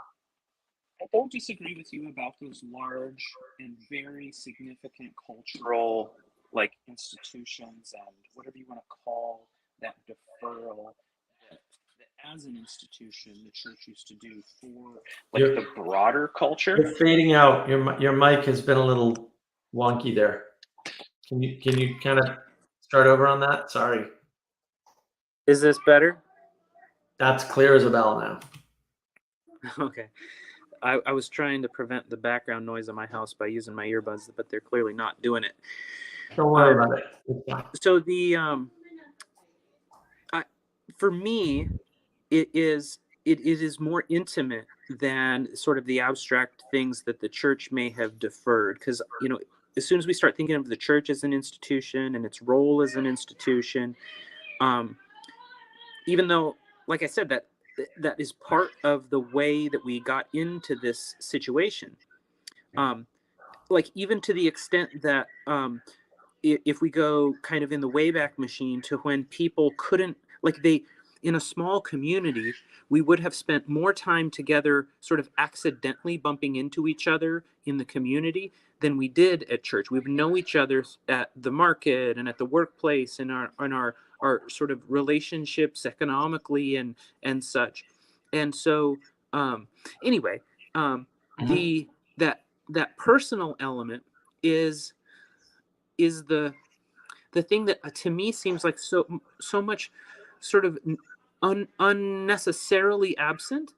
And I don't know if there's a way to approach fixing it without addressing the more institutional like aspects.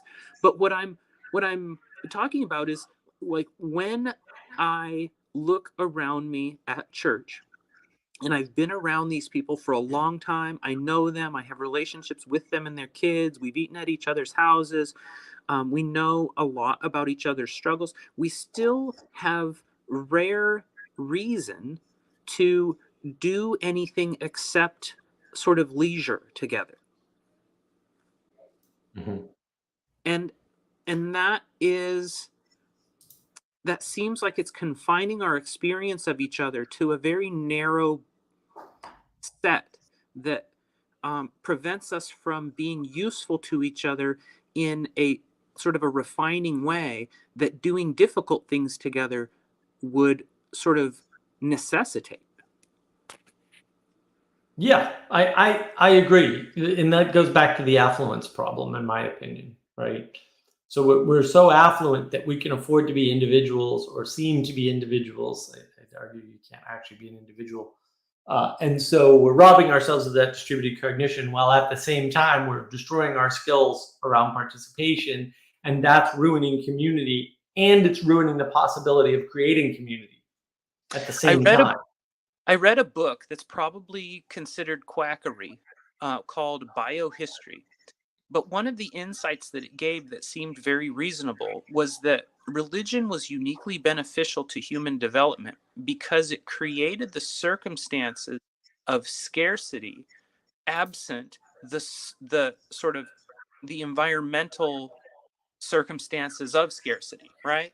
Like fasting and celibacy. Those things have a biological effect on human development, powerful biological effect. And so my thinking is that along those same lines of the beneficial effects that those things have on not just the individual but on the community, like the durability that knowing you can go without food and you can get along with each other during in duress, you can appreciate things more than the material world. There are elements that I think we would attain potentially through the ecology of practices that John is suggesting that would mimic other kinds of sort of scarcity or hardship that facilitate the kinds of trust and bonding and cooperation and character refinement I long for. Yeah, I mean that's potentially true. I mean, I just want to push back on some of John's stuff. But before I do that, I'll point out like PX90, which is a big deal in the Bridges of Meaning Discord server for a while. I don't know if they're still doing it. Is a bunch of people fasting together, kind of right over the internet. It's that weird modern combination, which it sounds wonderful. It's great, right? The problem with all of John's work, in my opinion, the big problem is it's individualistic. So John says community like 3 times and expects like Beetlejuice it will appear, but his practices are very individualistic, right? It's meditation and but you're supposed to do it in a sangha, and then he moves on. What does that mean, John? And we made a group practice out of Lectio Divina, so group Lectio Divina on Wednesday morning after the normal meditation, 9:30 a.m. Eastern. We usually do around 10:30 Eastern, I think, is the normal time for group Lectio. We made it into a group practice. Why? Because we are big on community. We're way bigger on community than John is. And that's really important, is to make those practices communal. So you get that sense for community, for doing things together, for the distributed cognition. How do we commune? All of those issues. And that, I think that's key, because that's where you're going to exercise your participatory knowledge. You're not only going to exercise your participatory knowledge by doing it by yourself on your own, or next to other people who are doing the same thing, right? Like if you all go into the yoga studio and practice your yoga poses and then you leave and don't talk to anybody, you've gotten some participatory knowledge out of it, and that's good, but you haven't gotten the communal skills, the skill set of being in communion with other people. So That's not good. Right? That's not good. What's up with that? That's not a plus in my mind. And that, I think, is where John's work needs help. And I know he's doing what he calls participant observation, which sounds like a mostly contradiction in terms to me. And he's working with Guy Sengstock and circling and Rafe Kelly and things like that, and all of that is wonderful. But ultimately, because he doesn't want to build a church, he wants a religion without a religion and no church. In other words, he wants to build something structureless with no body. Build structureless sounds like a contradiction in terms to me. I think that's preventing that sort of goal. Well, I'm sorry you had to leave, Robin. It was good to have you here. I'm glad you're still listening, so you can hear my answer to your question. Yeah, I mean, and this is the problem we run into. I mean, this is the problem that I was pointing out on the live stream. I hope you can see all these threads, because to me, it's like, oh, we're talking about the same thing over and over again, in different ways, which is wonderful. Like, I'm not being like, you dummies, you can't see this. It is all the same problem, right? What do we do? Because getting in a group has problems. Your leaders are always corrupt because they're always people, and people are always sinning and corrupt, and or will become corrupt over time or whatever. I don't know what to do about the peopling problem, and so what do we do? Because we want that, we need that, we crave that involvement, right? We go, well, I don't want to get in a group with a leader, but I'll do circling. It's like, well, you're still in a group. Like, what? You're trying to split that baby, and can you split that baby? I'm not so sure, right?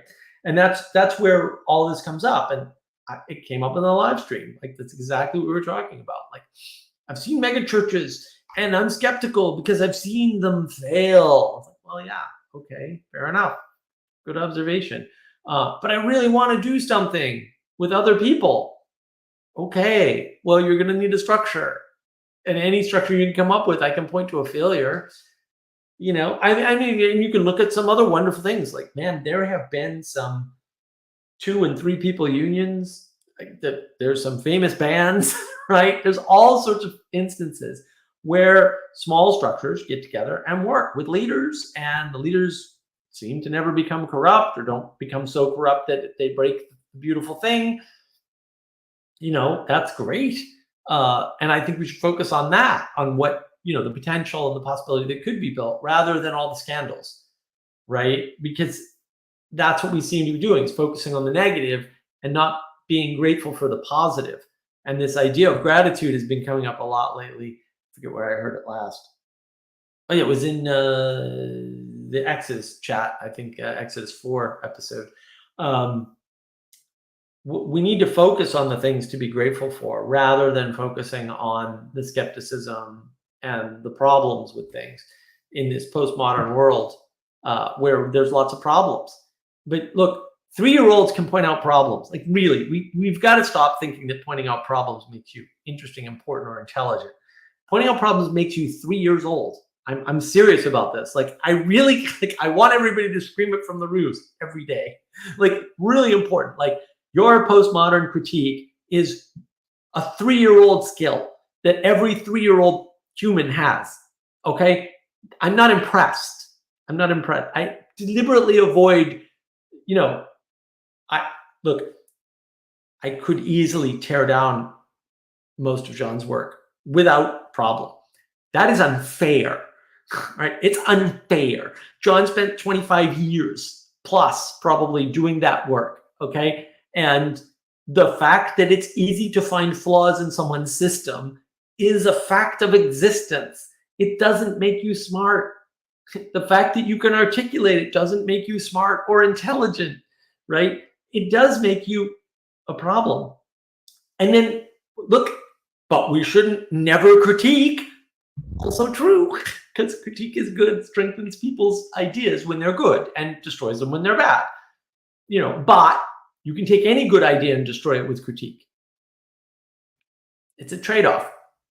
It's a problem, And let's see, Charlie, what do you got for me? You're in a mega church. You're still skeptical in some ways. You come from an affluent background. Oh, I didn't know that. Well, that's interesting. I don't know what non-material issues are in this context, but I'd love to. Megachurch small groups actually work. Well, yeah, sure. Look, all small groups actually work. Like, this is the problem. Really, small groups work. I never would have guessed that from looking around the world and seeing lots of working small groups. Again, there's 2-person bands, there's 4-person bands that work really well and last for decades, and most bands fail. There's small companies that work really good for and most companies fail, right?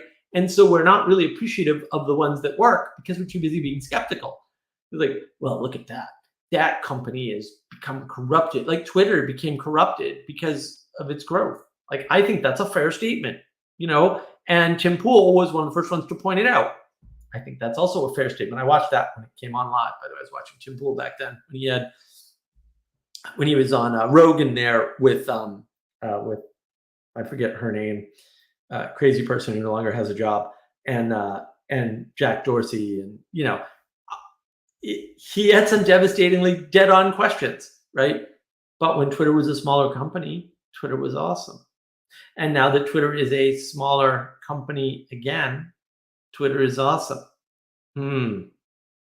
Now, the smallness of the company certainly helps, in my opinion, because look, if you've got a company with, say, 1,000 people and 10% of them are tyrants, and you get rid of 10% of the workforce, inevitably you'll get rid of most of the tyrants automatically. I don't know why that is. I don't care. I'm not getting into it. But it happens reliably. And suddenly it's a much better company. It's like you get rid of 10% of the workforce, but you get rid of like 70% of the tyrants, and suddenly the company gets better. Shocker.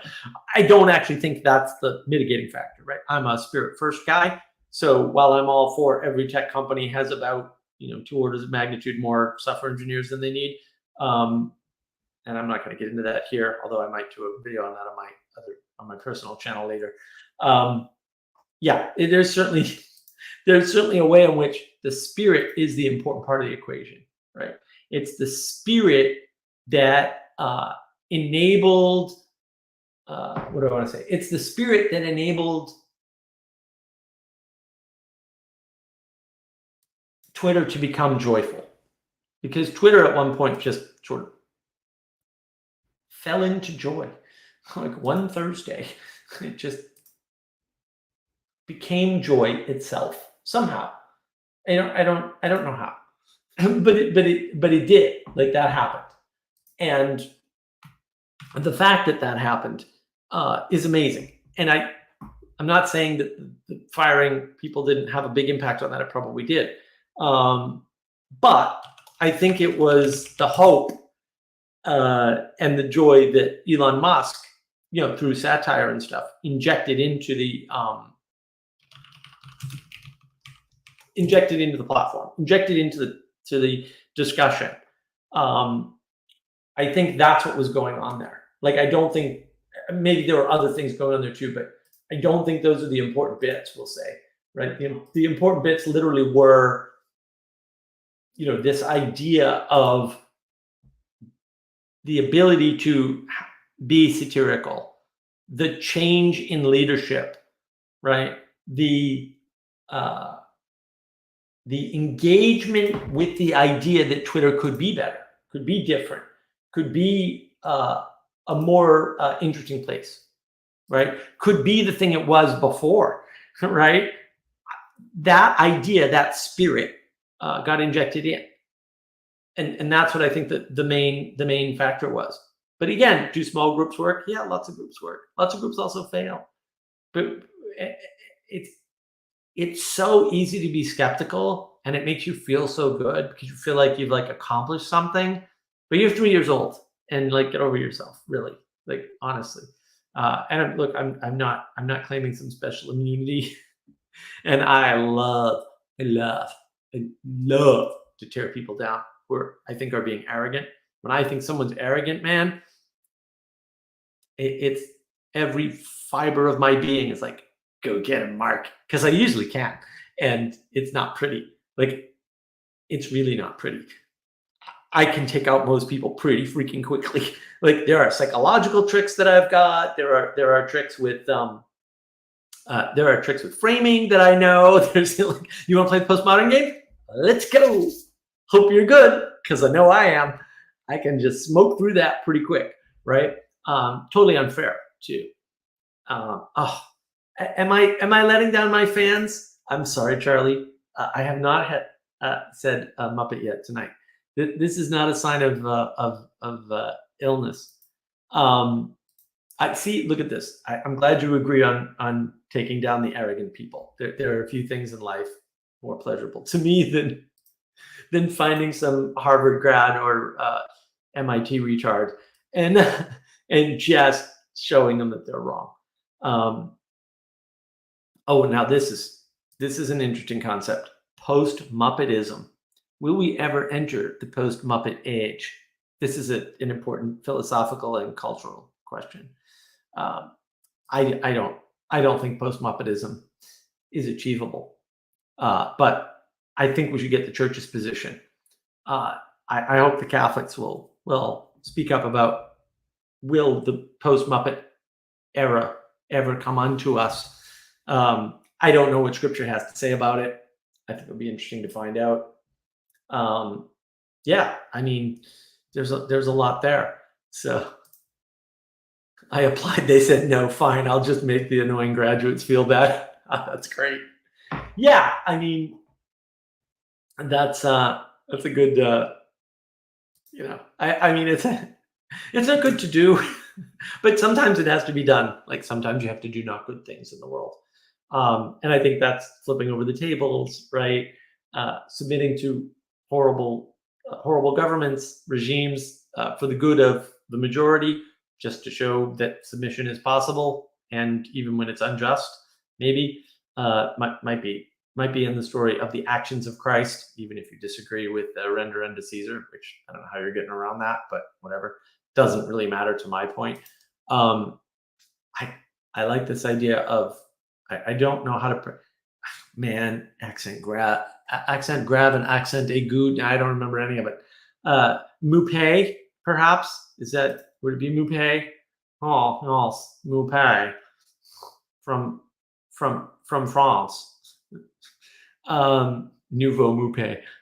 That's even better. Just as we are in the age of decay, we are in the age of Muppets.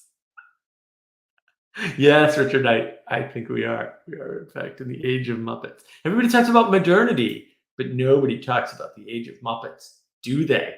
This is why I don't like modernity, because you're privileging modernity over the age of Muppets and the age of Nouveau Muppet or Moupe, or maybe Muppet would be good too. That's very French sounding, isn't it? Nouveau Muppet, Nouveau Moupe. Either way, I like it. I can guilty. Yeah, there we go, Moupe.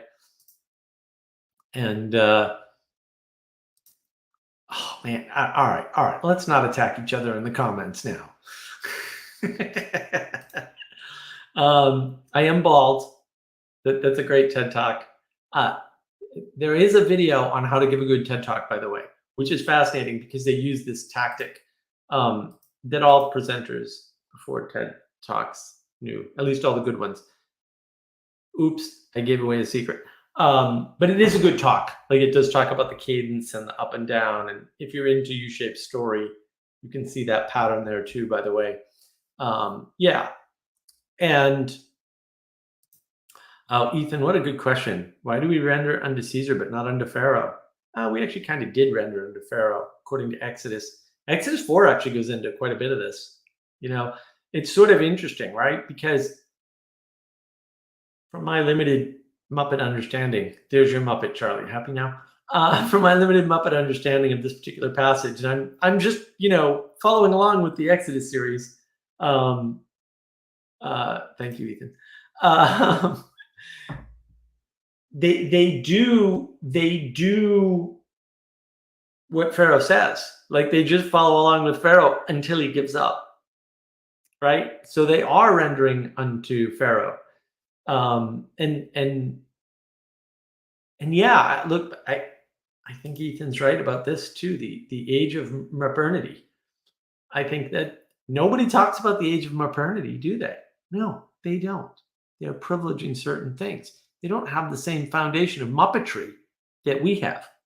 And one must ask oneself, what frame can you build in modernity? Because I think the better frames are in modernity, for sure. And we need that commonality. Oh, the Peugeot Exodus videos.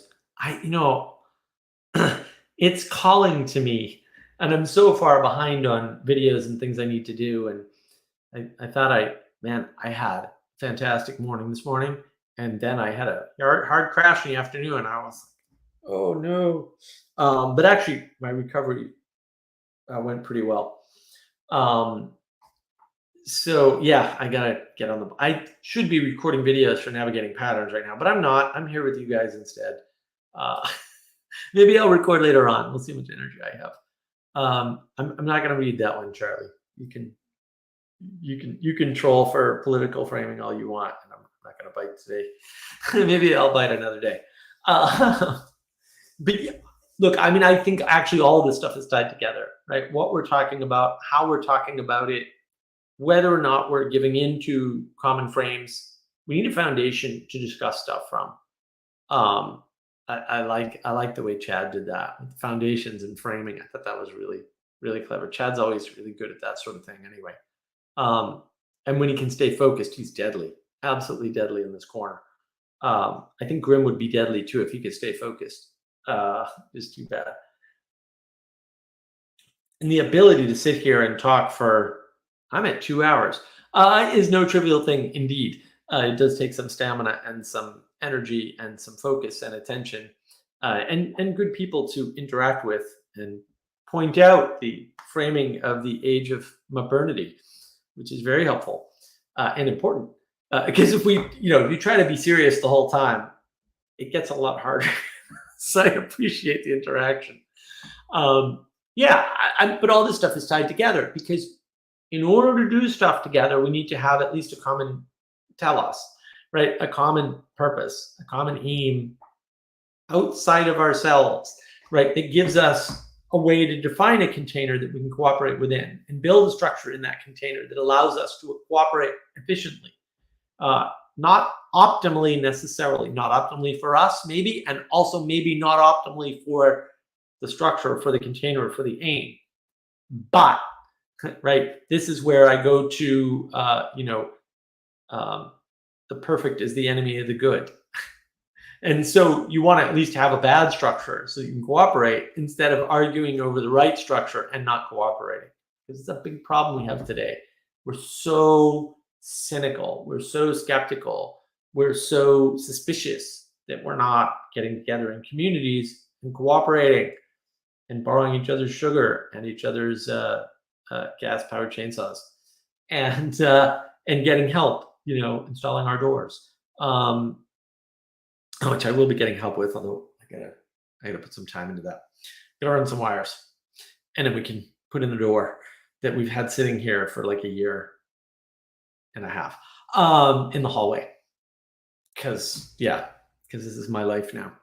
But I need to get the office is clean, too clean. It'll get less clean soon. We're not cooperating correctly because we're able to do so to an extent we never were before. Affluence has so many poisonous potential side effects, and we're not appreciating that. We're not really seeing it. And the church isn't out there making its claim on wisdom and woo. One of the brilliant things, absolutely brilliant things that Grimm sort of pointed out to Vervaeke in his talk was meditation is woo. It's just as woo as any of that church stuff that John's complaining about. It's Eastern woo instead of Western woo, but it's just as woo. And, I think that people are dodging that.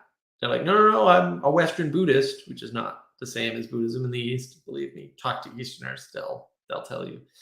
They may not be able to explain it, but they'll tell you it's not the same for sure. They're just dodging the issue. And you can't.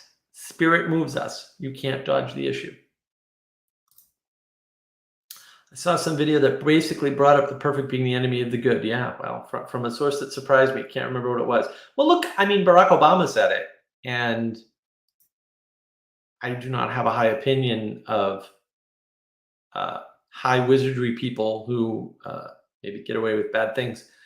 Not to name names, but you know, I have to go watch the live stream with Kale again because I don't remember all the things that were in that live stream. I've got other people looking at it. So yeah, the problem with Kale is that he sees a whole bunch of stuff. I'm like, oh, you see that too. Excellent. Come to my little live streams. Come to Navigating Patterns. Come to my private channel too, where I talk about some of these things in a different way, although really short videos so far. I think that is that is the key, is that a lot of these things that we talk about in this little corner are coming together in a big way. No idea. I'm monitoring things on Clubhouse, and I'm monitoring things out there in the zeitgeist, and yeah, I sort of talk more about that on my personal channel, right? Especially with entertainment, like the themes are right there in front of us. Consciousness first, right? Using consciousness, whatever that means, to escape and you know, have that independent of physicality as such. That show, the peripheral, that's what that's all about. The whole thing. Not that William Gibson and Neuromancer didn't do something, we'll say, similar, because I think he did. And I haven't read the book. Probably should, because I'd probably enjoy it. Neuromancer's a great book. William Gibson's a fantastic author.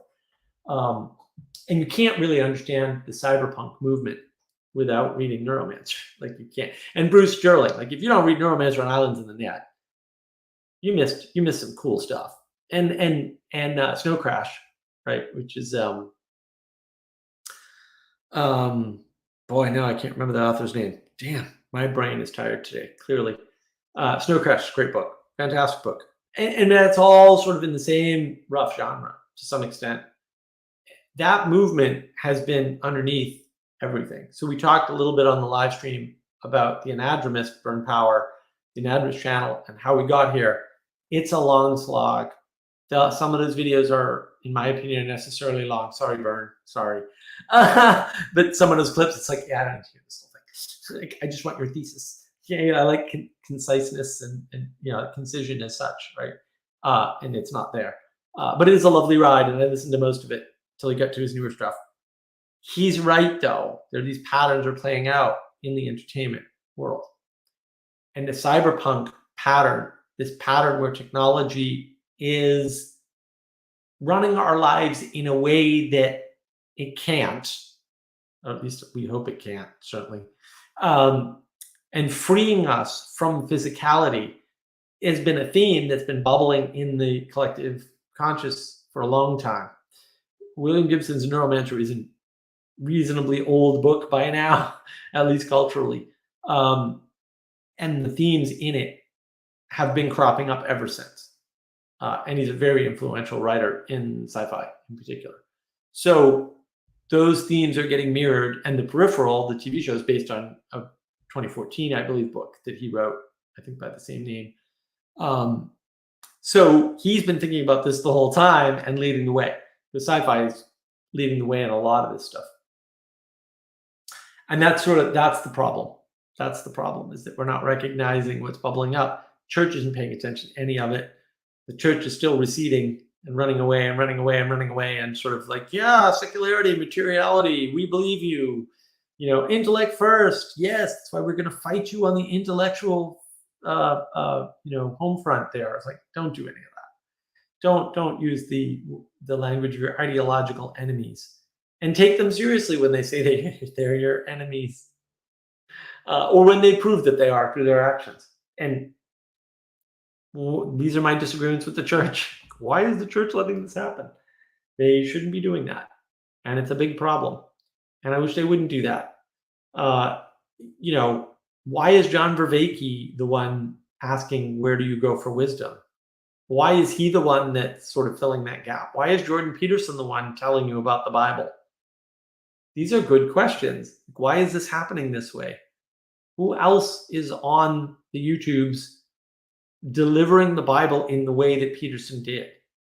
Because why is it more accessible not to read the passages, not to read and interpret the passages, but to talk about the psychological significance of the passages? Why is that more? These are good questions to ask yourself. And that, I think, again, I know I've said this before, I'll say it again, that's what this little corner is all about. What did Peterson do and how did he do it? And I don't think people are taking seriously enough that thesis, that that's what we're doing, all of us, for different reasons. Maybe some of us maybe just want to understand it. Some of us, hopefully everybody in the church, wants to do more of it because they recognize the value that Peterson has, right? But I think that some of us want to do something similar in a different way, maybe, right? That's certainly my goal. And what does that mean? Like, what does his success mean for our goals? Especially if we don't understand that. And I do have 2 videos on navigating patterns, the greatest YouTube channel in this little corner of the internet, can confirm, on Jordan Peterson. What did he do and what else did he do? And that's important to think about. It's important to engage with. There's a phenomenon here that we do not understand. And everybody is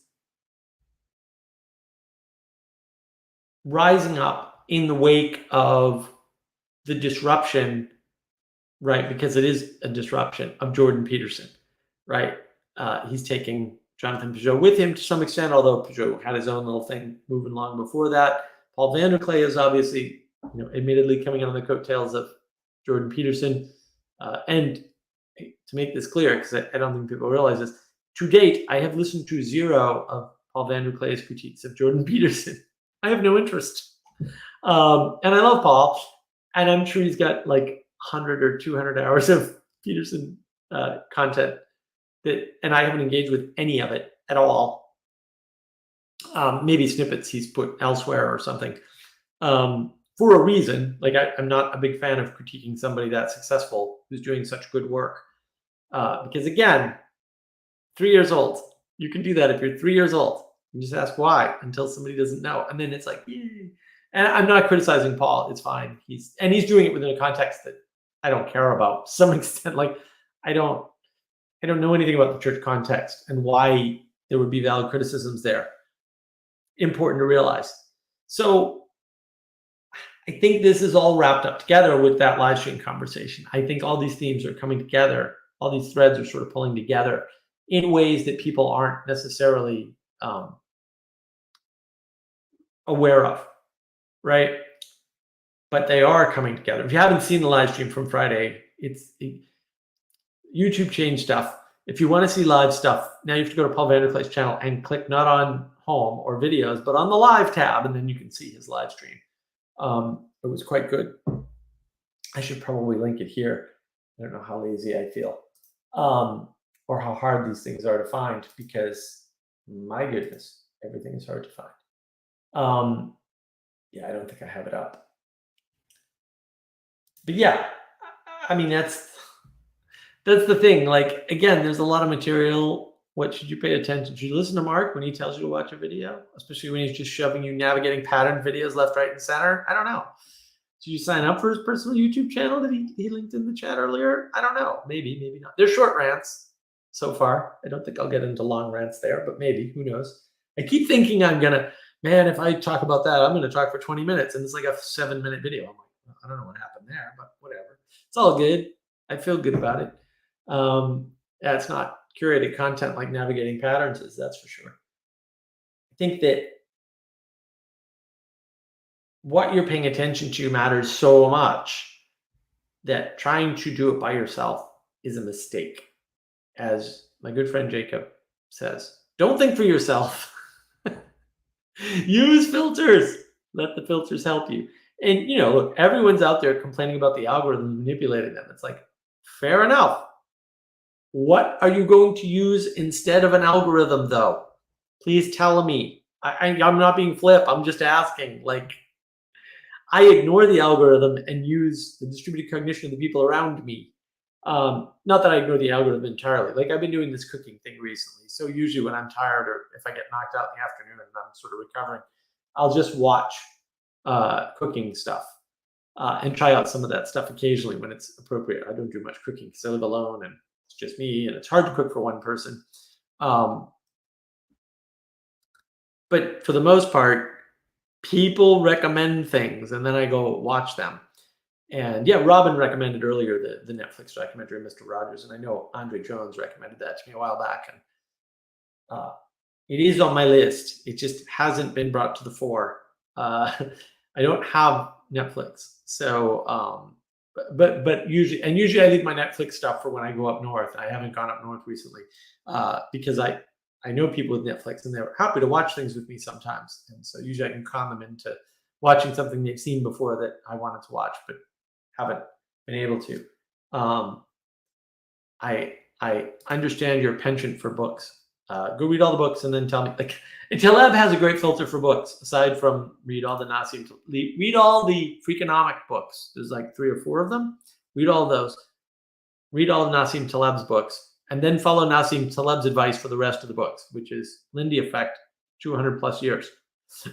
Don't read anything that's newer than 200 years old, other than those books, and The Red Queen, because The Red Queen by Matt Ridley is awesome. And I cannot start The Rational Optimist because books are hard and reading is hard. I'm highly dyslexic, believe it or else. So reading is like, I read really slowly, and yeah, Language Creation is great. I haven't finished it yet, but I keep chugging away at it.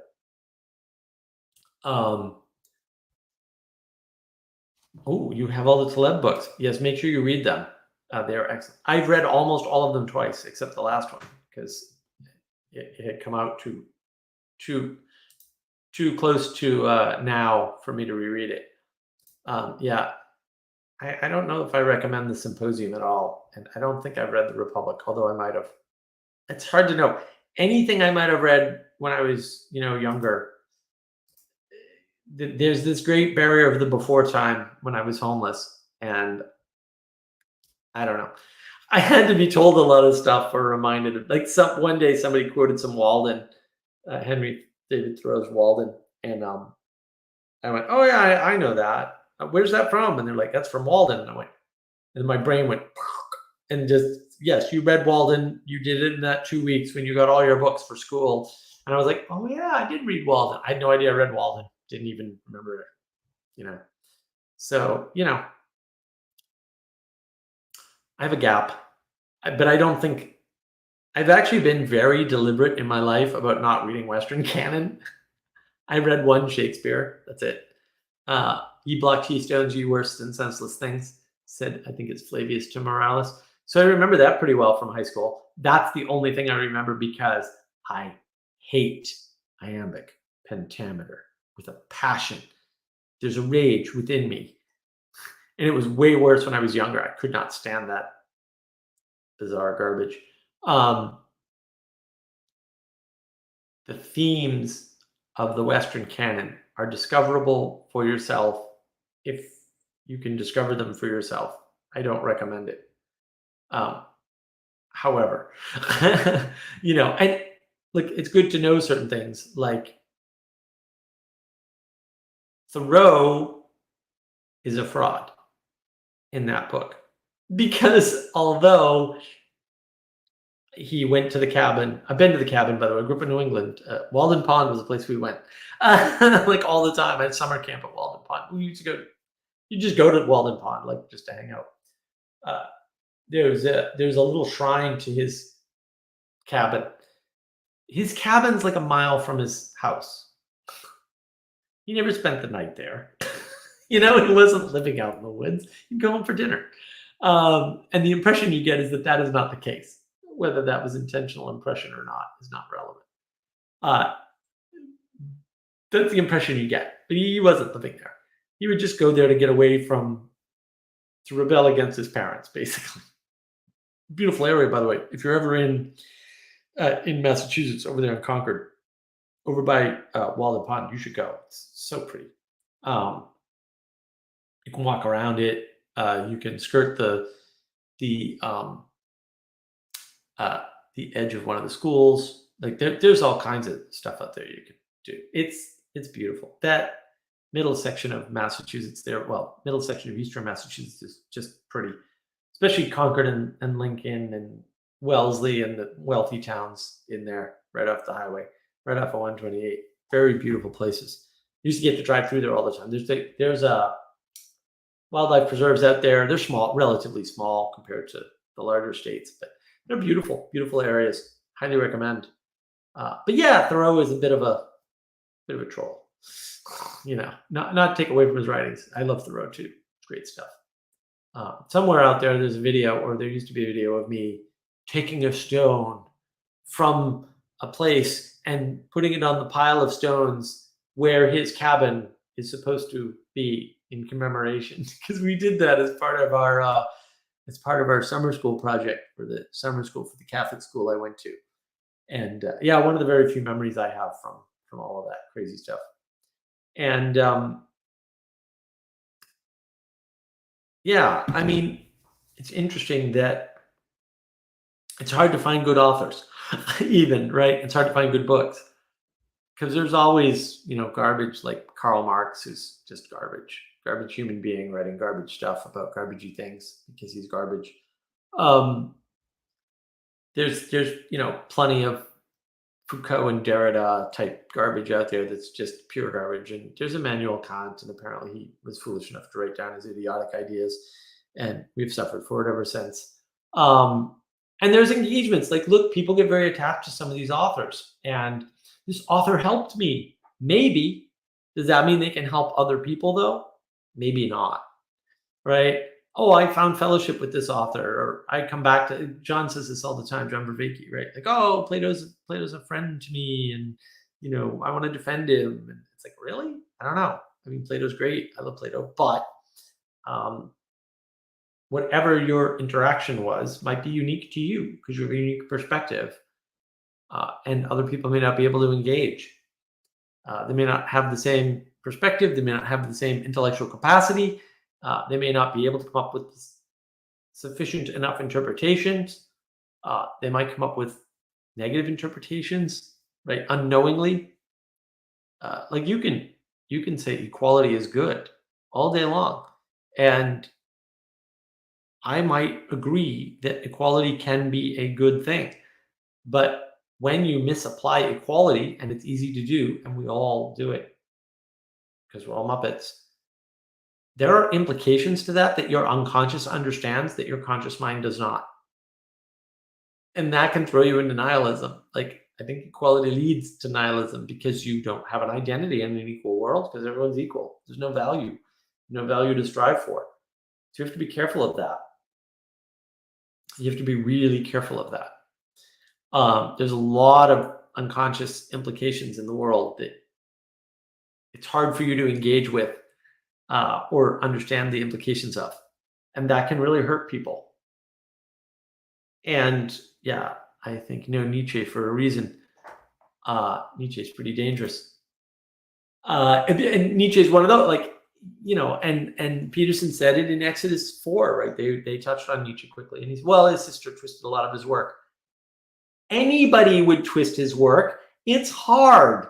I'm like, I wouldn't read Nietzsche because it's hard and you're bound to get it wrong. And, distributed cognition aside, it's still hard. And, I think actually I might have read Thus Spake Zarathustra. I have a copy of it. I'm sure I've read passages from it for sure. I don't know if I read that one actually, but there's so many ways to interpret Nietzsche. And if you don't have his framing, his foundation, it's hard to know what the hell he meant. And most of Peterson's stuff about Nietzsche, where he's complimentary towards him, is his prophetic work. Did you notice that? He's not saying, well, Nietzsche, best philosopher ever, because look at this wonderful philosophy. He's saying Nietzsche predicted the result of killing God or something, right? Like, and Andy predicted this, Andy predicted that. Is philosophy's primary job prediction? Maybe you can make a case in some sense, but I think you got to be careful, and I think that this is the problem with these authors. Look, a lot of people came onto the Awakening from the Meaning Crisis Discord server and said, if everybody just engaged with the Awakening from Meaning Crisis series, like this would be so helpful. And I'm like, no, probably wouldn't help anybody. I mean that literally. You get cynical and say, well, Mark, you weren't helped by it because you already get out of your meaning crisis. See my first conversation with Paul Vanderklay on his channel. Yeah, fair enough. But some people were clearly helped. Some people were drawn to help. Maybe they weren't helped by watching the series, right? A lot of people were helped by engaging in the Discord server, by engaging in the meditation sessions on the YouTube live stream. Before that, a lot of people were helped by engaging in the community around his work. Were they helped by the work? And if so, to what extent? Those are interesting questions. What helps people? Community, distributed cognition. This segues me into another, I'll call it, weakness of John Vervaeke. Transformation definitionally requires you to be embedded in a structure that is larger than you. Something that can hold the you that is now and likely buttress the you that you could be that's greater than you now, so that you don't get lost, so that you don't blow up, right? I'm not saying everybody, but I will say everybody but the Buddha, and you're probably not the Buddha. How's that? Right? We'll avoid the absolutism statements that people seem to hate so much, even though they're super useful and you should probably engage in them. Because I don't think you're the freaking Buddha, pardon my skepticism, you need a structure for transformation.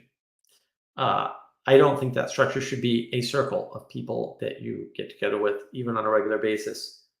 I think it needs to be more connected, more intimate, higher quality connection than that. I think the people in that structure need to have an aim that's common to yours for your goodness. If I transform and my transformation goes wrong, I want to know about it. If I'm in the process of transforming and it seems to be going astray, I want people pushing me in the direction that I think and they think we should all go in. I need that distributed cognition to facilitate my transformation. And that distributed cognition comes from community. One such type of community would be a church. But to Robin's excellent point earlier, we have a community gap. If you just sort of say community is church, you're leaving out a bunch of pieces that church doesn't provide. There is a place for the idea of secularity. There are places in the United States, particularly in the Midwest, where they have community and they have 3 different churches. And that doesn't matter. And in some cases, it's Catholics and Protestants working together just fine. Not to say there are no problems, but they get to work them out without a church. That skill, that level of participation, that type of participatory knowledge, that level of quality relationship connection or intimacy is sort of why I think the intimacy crisis is sort of the core issue. And I'll just address this. Benjamin Franklin. From my perspective, objectivism is a great modern philosophy that can create a kind of post-objectivist culture similar to young Hegelians. Really? We're going to get me started on the evils of Hegel now, too. I like Ayn Rand. I like most of objectivism. it is. I am not sure that it qualifies as a philosophy. I don't think it has enough components. I would say that objectivism is almost as useful as Stoicism for a bunch of people, especially materialists. The problem with objectivism is that it does not save you from materialism any more than Stoicism does.